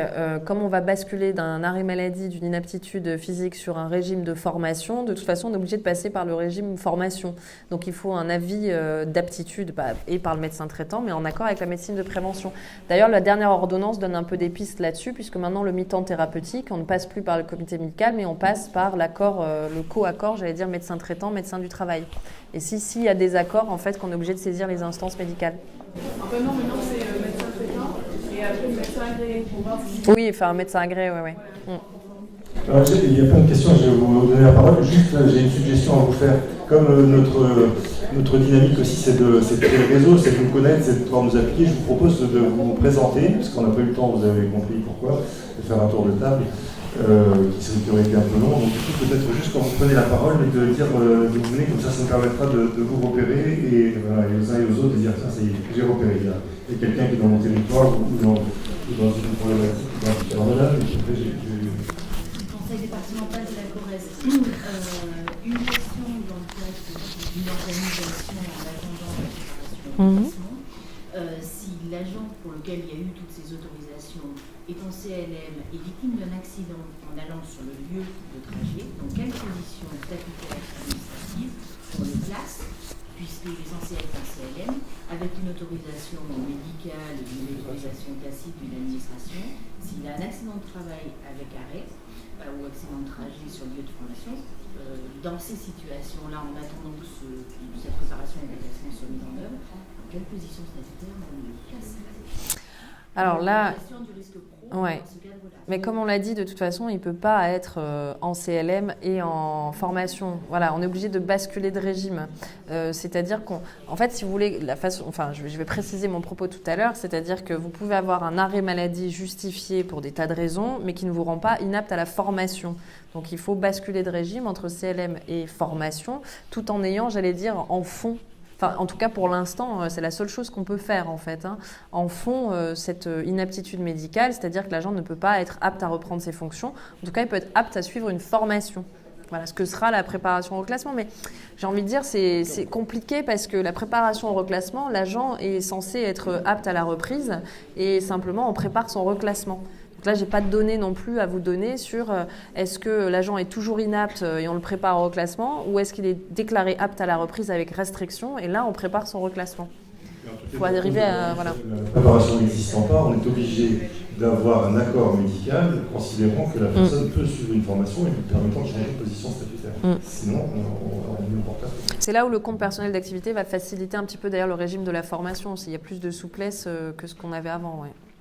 J'essaye de suivre la chronologie d'Edouard Gay. Donc ici, c'était juste après, c'était vous, madame. Région Nouvelle-Aquitaine. Je voulais revenir sur, vous parliez tout à l'heure de zone géographique, c'est-à-dire par rapport aux propositions de poste. Alors quand on est une collectivité qui est désormais étendue sur 12 départements, si on a un poste vacant à proposer à un agent qui réside en Gironde et un poste vacant qui se trouve dans la Creuse, voilà, l'écart quand même, le lieu géographique n'est pas le même, il y a une forte distance. Est-ce que ça peut être quand même considéré comme une proposition valable? Non, parce que là, à ce moment-là, de toute façon, la procédure va être en plus assez différente. Il faut passer en CAP, il y a une modification de la zone de résidence, etc. Et on ne peut pas imposer à un agent de se rendre trop loin de son domicile. Alors, sauf s'il est d'accord, ça c'est parfait. Mais c'est ce que je disais dans mon propos tout à l'heure. J'ai dit attention, on est obligé de respecter quand même une certaine zone géographique. Parce qu'on ne peut pas, je ne pense pas que l'obligation de reclassement soit remplie à partir du moment où on propose un poste qui de toute façon matériellement ne pourra pas être pris par l'agent. Voire même ça pourrait vous être reproché, comme ça a été souvent le cas dans le privé, où on propose justement un poste à une distance beaucoup trop importante et voilà, le refus valant que les enfants. Donc, je pense que là, effectivement, il y a quand même une vigilance là-dessus. Juste la deuxième question. Actuellement, il n'y a pas de délai de reclassement. Alors, ça a été fixé pour les contractuels et pour les titulaires, bon, c'est pas fixé par les textes, mais c'est fixé par la jurisprudence, mais on est sur un délai de 3 mois. Pour que l'agent soit réaffecté et trouve un nouveau poste ou pour que la collectivité ait lancé la procédure? Ah non, pour que l'agent soit réaffecté. Ouais. C'est un peu comme les commissions de réforme, comités médicaux, etc. D'où l'intérêt de la préparation au reclassement qui fait état de pragmatisme quand même. Alors, côté droit, mais c'était vous, je crois, voilà. Je suis Limoges. Lorsque les agents sont en position d'absentéisme, CLM ou CMO, il nous arrive de les recevoir et de leur proposer de réaliser un bilan de compétences pendant cet arrêt-là. Est-ce que ça, c'est toléré ou pas par rapport à ce que vous disiez tout à l'heure sur les formations? Alors, toléré, pas vu, pas pris, j'ai envie de vous dire. Après, en droit, sur le... Alors là, je vous avoue, je ne sais pas si le bilan de compétences est considéré comme une phase de formation, mais il me semble que oui. Il me semble que oui, donc on est sur le régime de la formation. Alors, sachant que le bilan de compétences, c'est 1 ou 2 jours, je pense, voilà, c'est pas... Voilà. Ça peut se faire sur plusieurs semaines. Ça peut... Ah, c'est plus long. Bon, ça dépend. Enfin, voilà. Là, je vous avoue, je ne sais pas la durée. Le bilan vraiment fait partie des prestations de formation. Ouais. Donc, logiquement, on rentre dans les mêmes. Enfin, si on veut vraiment appliquer le droit complètement, on rentre Ouais. Après, la question de la jurisprudence, c'est qu'à un moment donné, il y a un contentieux. C'est-à-dire que l'individu, l'agent, a l'impression de ne pas avoir été pris. Enfin, il y a deux choses. Il y a le risque de contentieux que vous pouvez avoir et le risque assurantiel. Dans le risque de contentieux, il y a peu de chances que l'agent, on va dire ça comme ça, vous reproche à un moment donné d'avoir essayé de le faire progresser dans sa problématique. Donc ça, c'est un point. Après, il y a le risque assurantiel, celui-là, effectivement, le couvrir. Mais de fait, sans être juriste pour autant, ce qui est très clair, c'est que le bilan est considéré comme une prestation de formation et donc rentre dans le même cadre puisqu'on est dans le cadre. En fait, si vous voulez, c'est ce que j'ai évoqué, c'est le principe de l'obligation de moyens renforcés. Il faut que l'agent soit en mesure d'avoir un consentement éclairé sur ce qu'il attend et ce qu'il peut faire, ce qu'il est en mesure de faire, etc. Donc si on peut déjà avoir des espèces de fascicules ou de guides de bonne pratique en expliquant, voilà, je suis victime d'une inaptitude temporaire, partielle, qui va nécessiter donc un aménagement de poste ou une procédure de reclassement, à quoi est-ce que je peux avoir droit? Donc ça fait partie aussi de la cartographie prévention des risques psychosociaux où on dit c'est pas d'avoir son accident ou la survenance de son handicap et puis d'arriver dans le bureau de la direction des ressources humaines où on se dit bon voilà maintenant on fait quoi? En fait c'est d'avoir quand même anticipé, donc savoir exactement le droit applicable, ce qu'on peut faire et puis c'est vrai que ça peut être très très compliqué pour une personne qui a un métier vocationnel et du jour au lendemain on lui dit vous ne pourrez plus exercer ce métier, de devoir se poser la question qu'est-ce que je vais pouvoir faire? Ça, je pense que c'est une question que tout le monde peut avoir dans sa vie d'ailleurs, sans inaptitude en particulier. Donc, c'est de dire, voilà, il existe la possibilité du bilan de compétences. Après, pour que ce soit financé par l'employeur public, on va rentrer sur un régime particulier. Donc, en fonction de la durée, c'est la même chose que ce qu'on disait tout à l'heure pour la formation, en fait. Est-ce qu'on coupe, l'arrêt maladie ou est-ce qu'on déclare finalement l'agent apte, en tout cas, à la formation et pas forcément aux fonctions tout de suite? On peut essayer de bricoler, un petit peu avec des statuts, mais encore une fois, la préparation au reclassement va apporter quand même pas mal de réponses. Autrement dit, vous dites, au-delà de l'aspect juridique, on a quand même largement intérêt, au moins pour les maladies qui seraient issues des risques psychosociaux, d'identifier quelles sont les alertes et de mettre en place en fait, des bilans de compétences ou autres avant. J'avais une question ici, et après je vous ai vu, effectivement. Oui, allez-y. Stéphane Marchand, référent à TMP, accident de service maladie pour l'Université de Bordeaux. On voit à travers l'ordonnance de 2017 l'éloignement entre le texte et le terrain, comme le temps partiel thérapeutique, comme la mise en place des congés pour l'activité en formation, dans l'interprétation qui est faite même par les structures commission de référence comité médical sur l'octroi du temps partiel thérapeutique, qui veulent conserver toujours la main sur le cursus vers la désignation du médecin agréé. C'est assez compliqué. En gros, moi j'ai du mal un petit peu des fois à pyramider. Mais sur la thématique RTS, moi je suis très inquiet. Je me pose beaucoup de questions sur la remise à l'activité de l'agent qui est dans une maladie avec des troubles anxio-dépressifs ou justement vers le reclassement qu'on peut lui proposer, voire sur l'impossibilité de reclassement et des suites qu'on donne à cet agent-là avec tout ce que ça peut impliquer. On a des cas d'agents qui sont en perdition totale, qui peuvent avoir même des troubles cognitifs, qu'on ne peut pas du tout remettre au travail, qu'on ne peut pas reclasser. On serait peut-être dans l'obligation de rallier, mais quel est l'impact sur l'état physique de l'agent? C'est une thématique hyper complexe. Donc, je ne sais pas si dans les textes, mettre s'il y a des choses qui vont évoluer, s'il y aura dans les accès que vous avez délivrés tout à l'heure, ou les voies d'accès, des solutions à anticiper. Est-ce que vous avez déjà des messages par rapport à ça? Derrière votre question, votre crainte, que vous l'avez évoqué comme ça, il y a effectivement quelles sont les solutions qu'on peut avoir. Peut-être qu'on va basculer assez rapidement.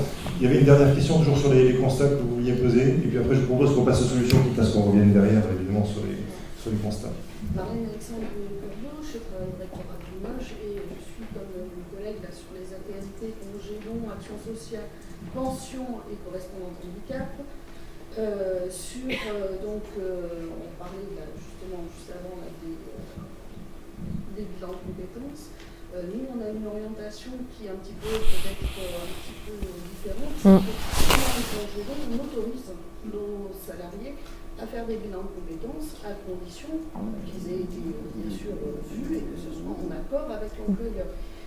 Et ils sont pas forcément couverts en accident du travail maladie professionnelle s'ils vont sur un bilan de compétences, mais on finance quand même sur le FIPHFP sur un congé long. Donc on a souvent des enseignants, parce qu'on a plus d'enseignants que d'administratifs, qui vont commencer un bilan de compétences en congé long, qui vont de ce fait souvent réintégrer le travail en poste adapté, c'est-à-dire on leur donne un temps qui va de 3 ans à un petit peu plus pour faire cette formation-là, et après on les reclasse. Il y a un régime particulier dans l'éducation nationale en fait. J'ai cité tout à l'heure les militaires, mais il y a aussi l'éducation nationale où on connaît la pénibilité au travail. Il y a énormément de reconversion, j'allais dire, de reclassement entre l'enseignement et... Concernant l'accompagnement qu'on peut faire d'un agent en arrêt, quel que soit le type d'arrêt, dans le cadre des accompagnements conseils de carrière, un agent en arrêt vient en entretien. Nous, on s'assure qu'effectivement, il ait des sorties autorisées, qu'il soit en sortie libre. Maintenant, c'est vrai que jusque-là, on n'a pas fait signer à l'agent un document comme quoi il est bien conscient qu'il ne pourra pas revendiquer un accident de trajet. Est-ce que vous conseillez juridiquement de faire ça? Oui, enfin là, j'allais dire, le contrat, il y a des dispositions d'ordre public, donc quand même on fait signer quelque chose, après, j'allais dire, alors j'ai pas d'exemple jurisprudentiel là à vous donner, mais imaginons que l'agent soit en congé, il se rend sur son lieu de travail pour envisager sa reconversion, il a un accident de trajet, dans le cadre de l'accident de trajet, à condition de ne pas avoir fait le tour évidemment, puisque là, ça a été fixé par le texte. À mon avis, on est quand même sur une notion d'accident de service. Et même si vous faites signer un document en disant j'ai bien conscience que ce n'est pas un accident de service, je pense que ça ne sera pas opposable à une juridiction. Parce que le déplacement est de toute façon lié au travail.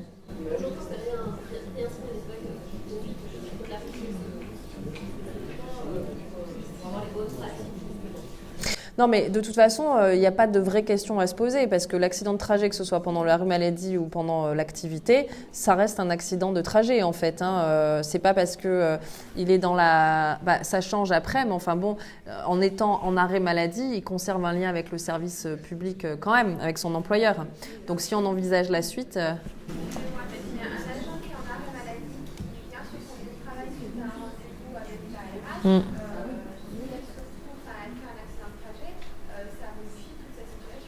Ah oui, ça modifie le régime. Oui. Oui. Ben oui, mais ça ne change pas le problème. Ça ne modifie pas sa prise en charge. Par contre, il y a éventuellement devant une juridiction une responsabilité entre guillemets de l'employeur qui fait venir quelqu'un alors qu'il n'est pas censé le faire dans la maladie. Moi, je vois pas.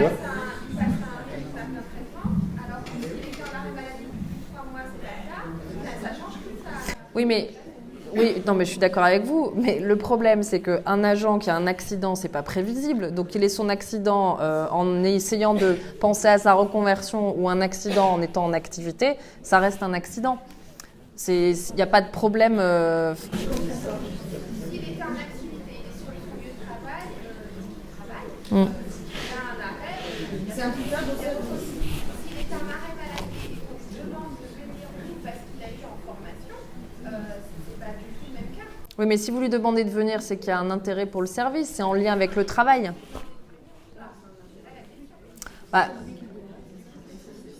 Non, mais ce que je veux dire, intellectuellement, si vous voulez, l'accident par nature est imprévisible. Si vous voulez, enfin, c'est pas qu'intellectuel d'ailleurs. Oui, enfin c'est... Oui, non, j'essaie de réfléchir à la problématique. Je comprends qu'en termes de coûts de prise en charge, ce ne soit pas la même chose, mais cet accident de trajet, c'est très compliqué. On ne va pas enfermer les gens, si vous voulez, à partir du moment où ils sont en arrêt maladie, ou couper le lien définitif avec le travail. Il faut aussi pouvoir trouver des solutions. Si la personne en arrêt maladie se rend sur son lieu de travail avec des autorisations de sortie, je vais vous donner un autre exemple. Voilà. En matière disciplinaire, rien n'empêche l'administration de poursuivre un agent qui est en arrêt maladie. Bon, bah là, s'il y a un accident, on est clairement dans le cas d'un accident de service. Donc là, c'est quand même plutôt bénéfique pour l'agent d'envisager sa reconversion ou enfin son reclassement. S'il a un accident de trajet, par nature, c'est imputable au service, mais c'est pas la responsabilité. Il y a aussi le régime de la responsabilité sans faute. C'est pas la faute de l'agent, de l'employeur, si l'agent a eu un accident de voiture. Ça reste imputable dans le sens d'accident de trajet. Encore une fois, si on est bien dans l'accident de trajet, mais c'est pas la responsabilité directe de l'administration.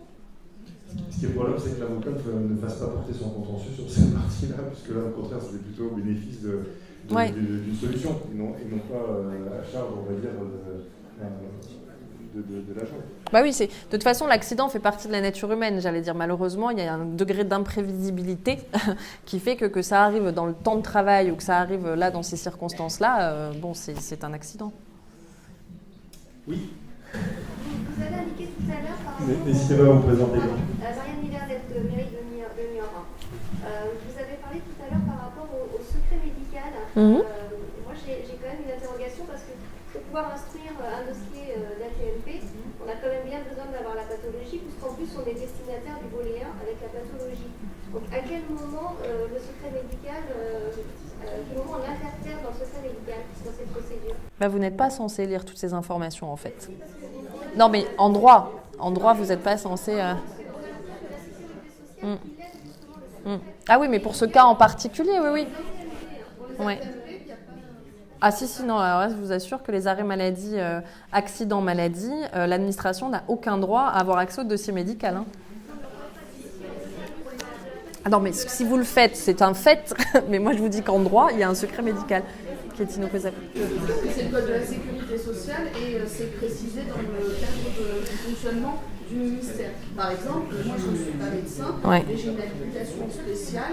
Oui, c'est un autre cas ça. Ouais. Mais pour traiter les ATMP et pour être représentant de l'administration aux commissions de réforme. Donc c'est moi qui m'y déplace et dans ce cadre-là, j'ai accès même, puisque c'est les médecins qui me donnent, toutes les informations. Oui, non, mais moi je parle des services gestionnaires qui reçoivent les déclarations et qui ont des positions à prendre, pas de ces habilitations spéciales-là, ça c'est encore autre chose, parce que vous êtes partie prenante à la procédure. C'est ça que vous vouliez dire, d'accord. Oui. Oui, mais là, on n'est pas dans le même cas du tout que j'évoquais tout à l'heure, en fait, si vous voulez. La problématique que j'évoquais, c'est que vous avez les gestionnaires RH dans les services qui reçoivent les dossiers confidentiels qui n'ont pas à être ouverts. Mais par contre, les personnes habilitées, évidemment, vont les ouvrir. Ça, c'est autre chose. Voilà. Dans ce cadre-là, c'est ce qu'on fait, vous êtes le service complètement c'est ça, voilà. de la RH, qui est administration, pour lequel je ne fais pas état, je ne le dis jamais bien au cadre administratif, donc de ma hiérarchie, et je n'ai de dialogue qu'avec la commission de réforme. C'est ça, c'est ça. Et c'est de cela que découle la décision d'imputabilité que je peux prendre du coup sur cette... Voilà, c'est ça. Donc attention, le secret médical il n'est opposable évidemment qu'aux personnes habilitées. Les circonstances que j'évoquais tout à l'heure, c'est les gens qui n'ont pas l'habilitation à lever le secret. Et c'est ce qui peut se voir en pratique et pour les problèmes que j'évoquais tout à l'heure. Oui. Et derrière votre question, il y a aussi la question de comment on fait cohabiter une logique professionnelle, socio-professionnelle, enfin une démarche en tout cas socio-professionnelle avec une démarche médicale qui parfois se confronte, ou en tout cas mériterait de pouvoir être un peu partagée. Alors ça, c'est une vraie question. Et en particulier, je retiens, je l'avais noté tout à l'heure dans votre propos, la logique un peu pluridisciplinaire, on va dire, de la réflexion qui doit accompagner le reclassement. Peut-être qu'on peut dire deux mots là-dessus, mais sans doute avez-vous aussi des expériences. Je sais qu'il y a une intervention tout à l'heure aussi dans les témoignages qui va parler de ces fameuses cellules pluridisciplinaires qu'on voit de plus en plus fleurir au sein même de certaines institutions, mais aussi parfois inter-institutions. Oui, justement, pour rebondir un petit peu sur cette affaire de secret médical, sans violer le secret médical, on peut tout à fait avoir un dialogue et une interactivité entre les différents intervenants de ce qu'on appelle les cellules RPS au sens large, qui vont couvrir à la fois la santé physique et mentale. Donc, en fonction des administrations, il y a l'assistante sociale, l'inspecteur hygiène et sécurité, le psychologue du travail, le médecin du travail, le service RH et puis le supérieur hiérarchique direct.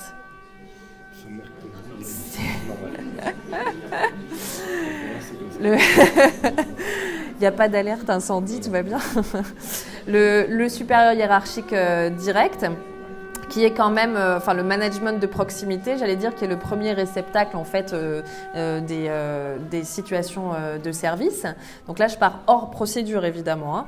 Alors, il faut arriver à faire en sorte que l'ensemble de ces acteurs soient en communication. Alors, ce qu'il faut éviter aussi, c'est justement pour le management direct, de dire bon bah voilà, j'ai notifié à l'agent tout ce qu'il a la possibilité de faire. Moi maintenant j'ai rempli mes obligations. Voilà, je lui ai dit d'aller voir un psy, je lui ai dit d'aller voir le médecin du travail, je lui ai dit de faire ci, de faire ça. Il y a quand même une responsabilité managériale au sein du service qui doit obliger à prendre en considération donc les doléances de l'équipe ou de l'agent très en amont en fait, hein, et avoir ce fameux dialogue, quitte à monter dans les faits, j'allais dire, des équipes où on échange sur les situations des services. Voilà, en fonction, j'allais dire, de la taille aussi des collectivités. Alors, quand on est sur une collectivité territoriale, par exemple, qui a 10 ou 15 agents, en général, la parole circule assez librement et facilement puisqu'il y a très peu de personnes. Quand on est sur des géants et des fonctionnements assez tentaculaires administratifs, ça va se justifier pour la simple et bonne raison, encore une fois, que cette opacité entre les services fait que parfois il y a des dysfonctionnements. Il y a des agents qui peuvent recevoir 5 courriers recommandés par jour émanant de 5 services différents qui vont se court-circuiter parce que personne ne sait parler. Ça peut être vécu de façon assez violente à titre individuel, là où les services gestionnaires ont plus l'habitude d'être dans les procédures en fait. Hein. C'est vrai que moi la première, dans notre métier, on a énormément de papiers, de documents et ce sont des procédures écrites. Recevoir et envoyer des courriers, c'est une habitude, on en reçoit des centaines par jour. Un agent à titre individuel, qui n'est pas forcément d'ailleurs dans ses services, ça peut être extrêmement violent. Voilà. Moi j'ai vu aussi des cas où on notifiait par voie d'huissier les arrêtés de congé longue maladie. Là on est dans des cas de conflit extrême. Toujours sur la pluridisciplinarité, la conjonction d'un certain nombre de problématiques un peu complexes de type médical, professionnel, équipe, etc., amène un certain nombre d'acteurs à monter des cellules, à essayer de trouver des solutions qui probablement sont obligés de passer par un certain nombre d'exceptions ou en tout cas de dispositifs aussi particuliers, etc. Et donc on monte souvent des cellules pluridisciplinaires. Juste un petit exemple, au sein de l'assurance maladie, la CARSAT a un dispositif de prévention de la désinsertion professionnelle qui du coup joue ce jeu au travers des 3 fonctions, des 3 compétences qu'ils peuvent avoir, médical, ingénierie et RH. Et du coup, il y a aussi un certain nombre de cellules qui se développent au-delà de la seule... parfois ces cellules s'ouvrent à un certain nombre d'autres acteurs, parfois d'autres cellules se développent pour arriver à trouver des solutions. Alors, je sais que dans un certain nombre d'établissements publics, notamment des conseils départementaux par exemple, ou conseils régionaux, moi je l'ai rencontré à plusieurs reprises, je sais aussi que des centres de gestion parfois mettent en place ces formes de cellules. Est-ce que vous avez, ceux qui sont présents ici, cette expérience, est-ce que vous pourriez en témoigner? C'est intéressant. Vous êtes déjà 2, 3, allez-y monsieur. Bon, alors concrètement, l'Université de Bordeaux a mis en place une commission qu'on a appelée développement social et qui rassemble les différents acteurs qui peuvent rentrer dans le cadre de la gestion d'un cas un peu sensible. Le directeur de la stratégie, le directeur de la gestion des personnels, le centre social, le service médical, les juristes aussi.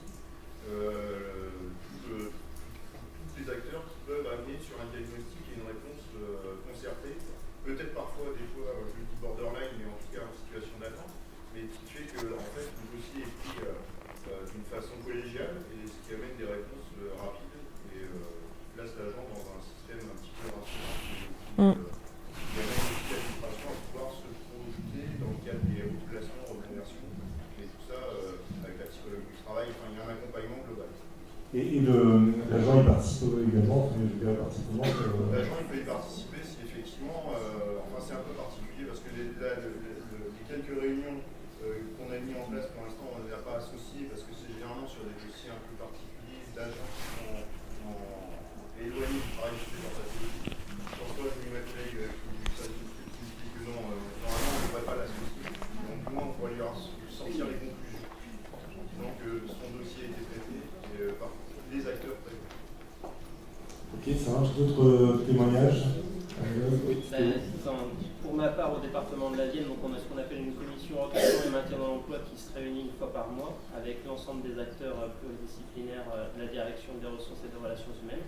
Donc le DRH, la gestion des carrières, le service formation, le service retraite et le service pluridisciplinaire de prévention et de santé au travail. Et du coup, une fois par mois, on va prendre notre situation individuelle et le voir de façon transversale avec toutes les problématiques qu'on peut avoir, aussi bien en gestion administrative que d'un point de vue médical avec l'aide de notre médecin de prévention. Et c'est vrai que c'est un dispositif qu'on a mis en place depuis 2010, et au fur et à mesure, on arrive à écluser des situations et vraiment pouvoir anticiper dès l'arrêt de travail la situation pour pouvoir être tout autour de la table, de parler le même, de parler le même langage et de faire avancer le dossier. C'est un lait aussi. On verra tout à l'heure dans les témoignages qui sont prévus là-dessus, parce qu'on a prévu de faire un petit zoom. Il y a la question effectivement de la possibilité, la capacité à mobiliser le corps médical. Et c'est vrai que ces cellules, souvent, pour y arriver, il faut les avoir mobilisées souvent. Mais en tout cas, c'est une des réponses possibles et c'est une des leviers en fait, qui va permettre ensuite d'être plus efficace. Vous avez perdu votre micro. Ça y est, tout va bien. Peut-être les quelques grands axes de solutions, sans rentrer trop dans le détail, parce qu'on en a déjà esquissé tout à l'heure quelques alors, effectivement, le premier axe de solution juridique, en tout cas, ça va être cette fameuse année de préparation au reclassement. Donc, bon, c'est vrai que ça fait 1 an qu'on attend déjà le décret. J'espère qu'il va paraître prochainement. Surtout que, comme je l'indiquais en propos introductif, on est en pleine réforme. Si déjà on pouvait au moins aller au bout de ce qu'on avait déjà fait, ce serait déjà bien. En tout cas, ça répondra à un vrai besoin de terrain sur lequel on travaille depuis des années avec ce problème de formation pendant les arrêts maladie. Donc ça, c'est à attendre, enfin, je veux dire, à voir arriver de manière imminente, on espère. Il y a un axe, cette fois, un peu plus innovant, un peu plus politique. Au-delà, justement, des commissions pluridisciplinaires qui peuvent être mises en place au sein des services et auxquelles, de toute façon, nous, personnellement, on invite énormément à ce type de pratique, il y a les rencontres, comme aujourd'hui, qui vont donc au-delà du service, enfin, au-delà de la collectivité publique, au-delà de l'établissement, au-delà du versant qui va sur la mobilité interfonction publique. Donc là, c'est pareil, il y a un texte, alors j'ai la référence, c'est l'ordonnance du 13 avril 2017 sur la mobilité interfonction publique. Les textes, encore une fois, sont quand même bien faits et prévoient un certain nombre de choses. Par contre, en pratique, là, il ne se passe pas grand-chose. Donc, ce qu'il faut, c'est éventuellement prévoir des commissions pluridisciplinaires interfonction publique. Et il faut arriver à s'astreindre à faire des réunions périodiques, peut-être 1 fois par mois ou 1 fois tous les 1 mois et demi, 2 mois, où chaque versant centralise les offres d'emploi vacants ou les possibilités et font des démarches croisées avec les 2 autres versants. Ce n'est pas du tout utopiste, c'est une simple question politique et c'est une volonté gouvernementale et c'est aussi exprimé par les textes. Et c'est ce qui permettra, alors je sais que j'avais fait une intervention à Clermont-Ferrand là, il y a quelques mois, je crois que c'était au mois de novembre, où il y a eu l'annonce politique que ça allait être mis en place. Bon, moi, je n'ai pas le suivi ensuite de ce qui se fait. En tout cas, j'espère que ça a été fait. Mais je pense que c'est une des solutions extrêmement pratico-pragmatiques qui permettra d'avoir une connaissance très élargie du bassin de l'emploi. Un petit peu comme fait, j'ai envie de dire, Pôle emploi au niveau national ou certains sites. Vous savez qu'on est aujourd'hui dans l'ubérisation du service public, on est dans le collaboratif. C'est clairement la tendance du moment et en plus d'être la tendance et à la mode, c'est surtout extrêmement utile.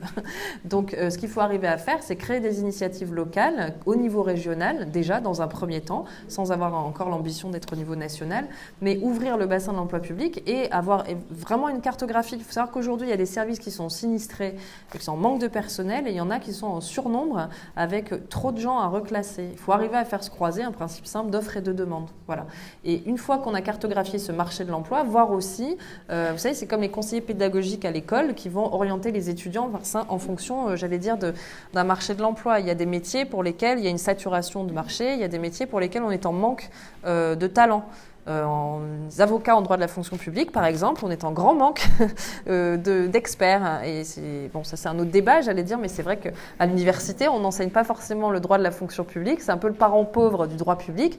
Or, c'est une matière riche, vivante, passionnante et sur laquelle on a besoin d'experts. Voilà, je vous prends cet exemple pour illustrer, étant la première concernée, mais au niveau du reclassement, à partir du moment où on sait quels sont les besoins en fonction des services, vers quel type de formation aussi on peut orienter les agents et créer une espèce de dynamique aussi de reconversion, qui ne soit pas que reconversion à la suite, donc suppression d'emplois, réorganisation. Donc là, dans le thème qui nous occupe sur le reclassement, il faut créer cette dynamique. Déjà psychologiquement pour l'agent, il a l'impression de ne pas être parti dans le néant absolu. Et puis, surtout, ce dialogue de bonnes pratiques entre les trois versants permettra d'avoir une approche extrêmement concrète. Donc là, on est sur le purement managérial. Juridiquement, rien ne l'interdit. Au contraire, sur la base de cette ordonnance, on est clairement sur remplir les obligations, les prescriptions en tout cas de la mobilité interfonction publique. Et c'est ce que sera le marché de toute façon de l'emploi public demain. Demain étant très proche.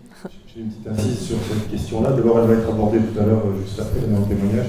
La question de la recherche des postes, effectivement, en matière de reclassement est une question primordiale. C'est-à-dire, finalement, quelles sont les possibilités, comment la personne peut arriver à se transformer, comment arriver aussi à ce qu'il y ait une espèce de parcours on va dire, d'appropriation et au-delà de l'appropriation, dans laquelle la personne se projette dans les postes. C'est tout à fait intéressant. À ce titre-là, vous allez retrouver sur le site du Handipact les deux expériences que nous avons mises en place et dont l'une continue en centre Val-de-Loire sur la mobilité interfonction publique qui peut être une des réponses, autour des stages de mobilité, de stages de découverte ou stages d'immersion qu'on évoquait tout à l'heure. C'est une exhortation, comme je vous le disais, en objectif 8 du plan d'action pluriannuel de la DGFP sur la sécurité, santé et sécurité au travail dans la fonction publique. Donc ça, c'est quand même quelque chose qui essaye de se mettre en œuvre. Il y a, vous le savez aussi, d'une manière transversale et pas uniquement sur le handicap, mais des initiatives qui ont été prises quelque part en Bretagne il y a déjà 3-4 ans et qui avaient été repérées par la ministre qui du coup avait proposé à l'ensemble des égards, sur l'ensemble des régions, de monter des fameux ateliers Carrefour mobilité, on les appelle de différentes manières, et qui sont amenés à partager via une espèce de job, de présentation de job, sous forme de salon, sous forme d'atelier, les différents métiers. Donc c'est vrai que l'une des réponses possibles du reclassement peut, petit à petit, et au-delà de vos propres obligations dont on a vu tout à l'heure quelles étaient les limites, un certain nombre de réponses peuvent être trouvées éventuellement dans d'autres fonctions publiques. Alors on cite souvent le cas par exemple des infirmières qui ont le dos complètement cassé quand elles sortent d'un centre hospitalier et qui peuvent tout à fait se reconvertir pour le compte d'un conseil départemental, d'un conseil régional, d'éducation nationale dans les collèges et les lycées. On a d'autres exemples comme ça. Alors c'est pas forcément aussi simple à mettre en œuvre. On a fait un gros travail d'approche juridique pour border la capacité à mettre en place un stage et pouvoir ensuite quelles sont les dispositions. En fait, on sait qu'on peut le faire, c'est plus une question d'investissement et d'engagement. Donc si ça vous intéresse, n'hésitez pas à aller sur le site et en discuter entre vous. Et évidemment, rapprochez-vous de votre plateforme RH également, dont la gestion notamment de la fameuse bourse aussi à l'emploi, la diète, est un des outils, des leviers pour faciliter cette mobilité entre les fonctions publiques. Voilà. Autre question. Est-ce que... J'ai peut-être d'autres solutions. Oui, d'autres solutions. J'avais fait une insiste, mais je vais juste en train de me dire, je vous écoute en route. Allez-y. J'ai pas de solution miracle de toute façon. Faut savoir qu'au niveau du contentieux, parce que la plupart du temps, la frilosité de l'employeur, c'est quelles sont mes obligations, qu'est-ce que je suis obligé de faire, et si j'y arrive pas, qu'est-ce qui va se passer. Voilà.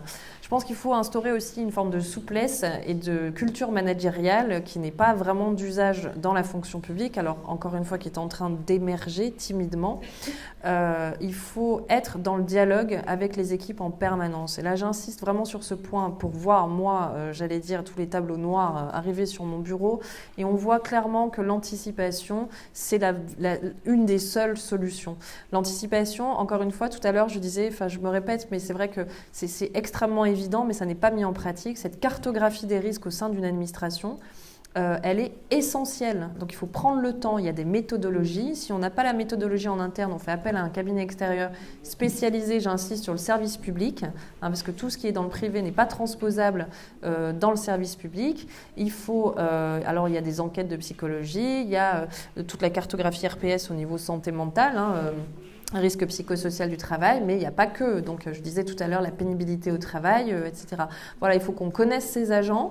En jurisprudence, dans certaines affaires, quand l'administration dit « Ah ben, je ne pouvais pas savoir, j'ai 3000 agents à gérer », ça n'est pas un argument opposable. Il y a une obligation de résultat en matière de protection des agents sur le lieu de travail et durant le temps de travail, santé physique et mentale. Voilà. Et il faut savoir aussi que de plus en plus, la responsabilité pénale de l'employeur va être engagée. Il y a des jurisprudences émergentes, mais ça va être de plus en plus actionné au même titre que les entreprises privées. Alors l'État est pénalement irresponsable, sauf exception, notamment les centres hospitaliers et certaines collectivités sur délégation de services publics. Donc l'État en général est irresponsable, on ne va pas, pénalement irresponsable, on ne va pas juger au pénal des politiques publiques. Ce sera un autre débat philosophique que nous ne tiendrons pas aujourd'hui. Mais en tout cas, la responsabilité pénale des chefs de service et en cascade du fait de l'aspect pyramidal en fait, de la fonction publique fait qu'on va pouvoir attraire en justice sur le plan correctionnel pour manquement à l'obligation de protection. Voilà. Et clairement, moi ce que je constate en tout cas sur le terrain, c'est un manque de connaissance des personnels dans le service sur le plan de la gestion managériale, et en tout cas dans les services où il y a des problèmes, et un manque d'anticipation très en amont, manque de respect des textes aussi. Voilà. Alors, encore une fois, contentieux, responsabilité très très mesurée devant les juridictions administratives, j'allais dire hélas, parce que tant qu'on n'a pas la menace de sanctions, on fait perdurer des situations d'impunité qui ne sont pas forcément malveillantes dans l'intention, mais qui malheureusement ne font pas changer les process. Devant une juridiction administrative, on risque des condamnations de principe. Voilà. Alors, ça peut être compliqué quand on a une obligation de réintégration, par exemple. On vient de gagner récemment un dossier annulation d'un licenciement du fait des durées des procédures 3 ans après réintégration juridique. Donc, on va payer pendant 3 ans rétroactivement cet agent.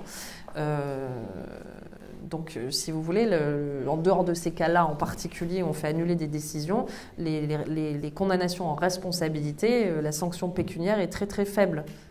Donner un ordre d'exemple, récemment j'ai gagné une affaire tentative de suicide sur le lieu de travail à la suite d'un harcèlement moral. Donc il y a eu condamnation pour harcèlement moral et préjudice pour la requérante, 2 000 €.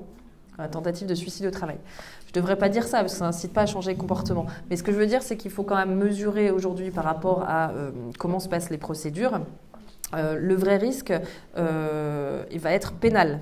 Parce que là, pour le coup, avec une recrudescence des accidents maladies liés aux risques psychosociaux, il y a des responsabilités pénales qui vont être engagées. Donc là, c'est pour ça que j'attire vraiment l'attention. Ce n'est pas une question uniquement de responsabilité, c'est une question même d'obligation légale et puis de traitement des personnels, j'allais dire, toujours sous cette contrainte de mutabilité du service. Tout ça s'anticipe énormément. Voilà. Donc il faut former des personnes sur les risques psychosociaux. Maintenant, il y en a beaucoup quand même au sein des services, mais ça n'est pas que... un texte un peu comme la déclaration des droits de l'homme, qu'on affiche à un endroit et dont on oublie l'existence, ça doit avoir une application extrêmement pratique. Et quand on applique ces outils de prévention des risques psychosociaux, on arrive déjà à responsabiliser les agents sur leur gestion de carrière individuelle, responsabiliser les équipes, apprendre aussi à détecter au sein des services des personnels qui peuvent être en souffrance. Je parle notamment sur les syndromes dépressifs réactionnels. Alors, le risque suicide, c'est encore un autre palier, mais une personne qui du jour au lendemain devient agressive, où on observe un repli sur soi, ce sont des signes de syndrome dépressif, et pas forcément une personne qui est mal lunée ou qui a un problème personnel. Alors ça peut être lié à un problème personnel, ça peut être lié à une situation de souffrance au travail. Clairement, il ne faut pas laisser s'enliser ces situations-là. Il faut convoquer l'agent, pas de manière militaire, mais il faut dialoguer avec l'agent, essayer de comprendre ce qui se passe et de vérifier, en tout cas dans la limite de la sphère professionnelle, les dysfonctionnements qu'il peut y avoir. Voilà. Donc ça, ce sont, j'allais dire, plutôt des outils de managériaux que juridiques, parce que sur le plan juridique, en dehors de la préparation au reclassement, il n'y a pas vraiment d'innovation majeure attendue. Donc plutôt des outils managériaux et politiques à mettre en place, d'ouverture du marché de l'emploi public. Pas mal de chuchotements qui laissent supposer aussi que vous avez peut-être des questions ou des réactions sur ça. Si c'est le cas, n'hésitez pas. J'aurais peut-être pu commencer d'ailleurs en vous présentant notre Mazar en disant que, dans le fond, si vous étiez là aujourd'hui, c'est parce que, à force de couvrir les contentieux et d'être de plus en plus sollicité, vous aviez envie d'anticiper un peu aussi, enfin, en tout cas, de trouver d'autres solutions que celles des recours au contentieux, quand bien même vous les gagnez derrière. Et quand bien même ça vient un tout petit peu, on va dire, soigner le sentiment d'injustice que peuvent avoir les personnes, mais vous avez le sentiment que c'est suffisant. Si vous êtes là aujourd'hui, c'est justement pour essayer d'éviter ce genre de situation. Donc on est bien évidemment sur le préventif. Oui, d'ailleurs ça me fait penser à un point que je voulais soulever et que j'ai oublié. Effectivement, j'ai une usure moi-même, j'allais dire au fil des années, à devoir traiter des parcours en fin de course pour lesquels les procédures judiciaires sont longues. Comme je l'ai dit, les réparations pas toujours à la hauteur du préjudice subi. Et puis c'est surtout qu'on arrive, moi je suis même plus dans le curatif, là, on est dans une nébuleuse absolue. Aujourd'hui, il y a un nouvel outil qui vient d'être mis en place sur lequel je suis mesurée, on va dire. Donc c'est une tendance globale, privée, publique, d'avoir recours au mode de règlement des conflits alternatifs qu'est notamment la médiation. Et il y a un décret qui vient de paraître le 16 février qui rend obligatoire la médiation à titre préalable dans un certain nombre d'administrations et dans un certain nombre de cas. Donc c'est-à-dire que c'est pas pour tout le monde, ni pour tous les cas. Et ce qui nous intéresse aujourd'hui, c'est que parmi ces cas, donc ça concerne le ministère des Affaires étrangères, le ministère de l'Éducation nationale, donc dans un certain nombre de secteurs, et les collectivités publiques les collectivités territoriales, fixées par arrêté. Et dans ces 3 cas, le médiateur sera pour les collectivités territoriales le centre de gestion, pour le ministère des Affaires étrangères, le médiateur des Affaires étrangères, médiateur institutionnel, et idem pour l'éducation nationale. Alors, parmi les situations soumises à médiation obligatoire préalable, c'est-à-dire avant saisine d'une juridiction, il y a notamment les parcours des personnels porteurs de handicap et tout ce qui va être fin de détachement, problème de rémunération, voilà.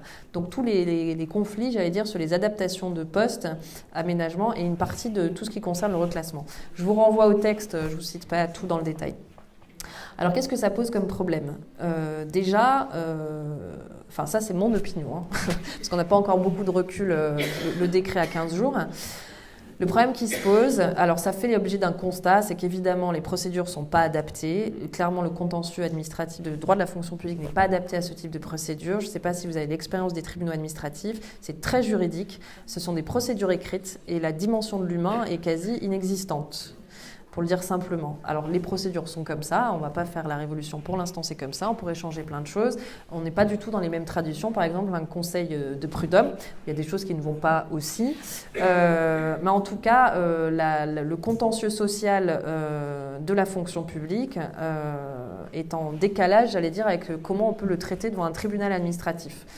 Par ailleurs, comme je l'ai dit tout à l'heure, les situations de souffrance au travail, quelles qu'elles soient, nécessitent une approche sociologique clinique des services que le juge ne peut pas faire. Déjà, ce n'est pas dans ses prérogatives, ils n'ont pas le temps matériel et la justice aujourd'hui fonctionne un peu comme les services hospitaliers. Enfin, on manque de temps, on manque de moyens et le temps accordé à l'analyse d'un dossier est finalement relativement court dans des délais très longs, des délais très très longs. Donc, fort de ce constat, on a mis en place les procédures de médiation et de plus en plus, les juridictions vont essayer de renvoyer à la médiation. Alors, c'est le décret JAD en novembre 2016 qui a créé la médiation en droit public, puisque de tradition, il n'y a pas de médiation en droit public, alors que ça existe depuis très très longtemps en droit du travail. Alors, la médiation, c'est dans 2 situations. C'est à l'initiative des parties ou proposée par la juridiction. En tout état de cause, la médiation doit être acceptée par les parties. Donc, quand on a un décret qui nous impose la médiation comme préalable obligatoire, déjà, moi, ça me pose un problème intellectuel, encore une fois. C'est-à-dire que par principe aussi, donc ça, c'est un problème de texte, mais par principe aussi, la médiation, c'est un conflit. Donc ça nécessite un équilibre entre les parties.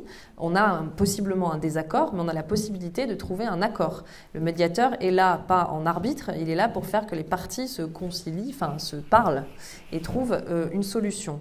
Il y a des situations, clairement, on n'est pas du tout dans le terrain du conflit, on est dans des rapports de domination qui, par nature, d'ailleurs en sens du travail, sont souvent le cas entre un employeur et son agent. Et ce qui est problématique aussi, c'est le fait que les médiateurs soient institutionnels. Dans les médiations à l'initiative des parties ou judiciaires, le médiateur doit être choisi par les parties. Voilà.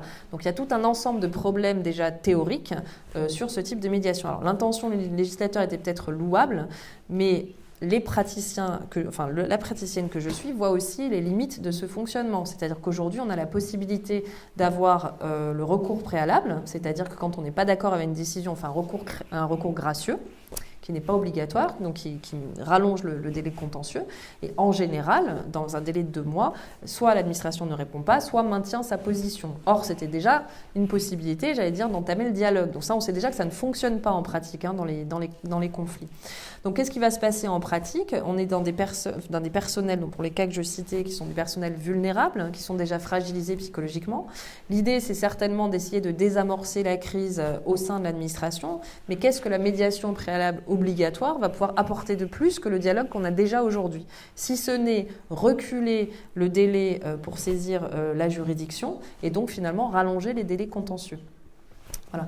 Donc c'est un peu les réserves que j'émets sur ces process parce que c'est pareil, il y a toute la grande discussion théorique sur le recours préalable obligatoire. Donc chez les militaires, par exemple, on est obligé de faire un recours préalable obligatoire dans certaines situations avant de saisir la juridiction.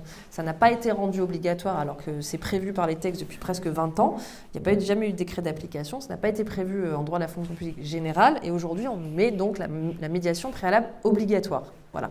Donc ça, ce sont les réserves que j'émets parce que ça risque, surtout qu'un médiateur n'a pas forcément la compétence que peut avoir une commission pluridisciplinaire qui est plus à même quand même de traiter ce type de dossier. Donc ce mode alternatif des conflits, sur quoi ça peut porter, c'est par exemple, on met en place une mesure d'adaptation de poste et puis finalement l'agent ne l'accepte pas.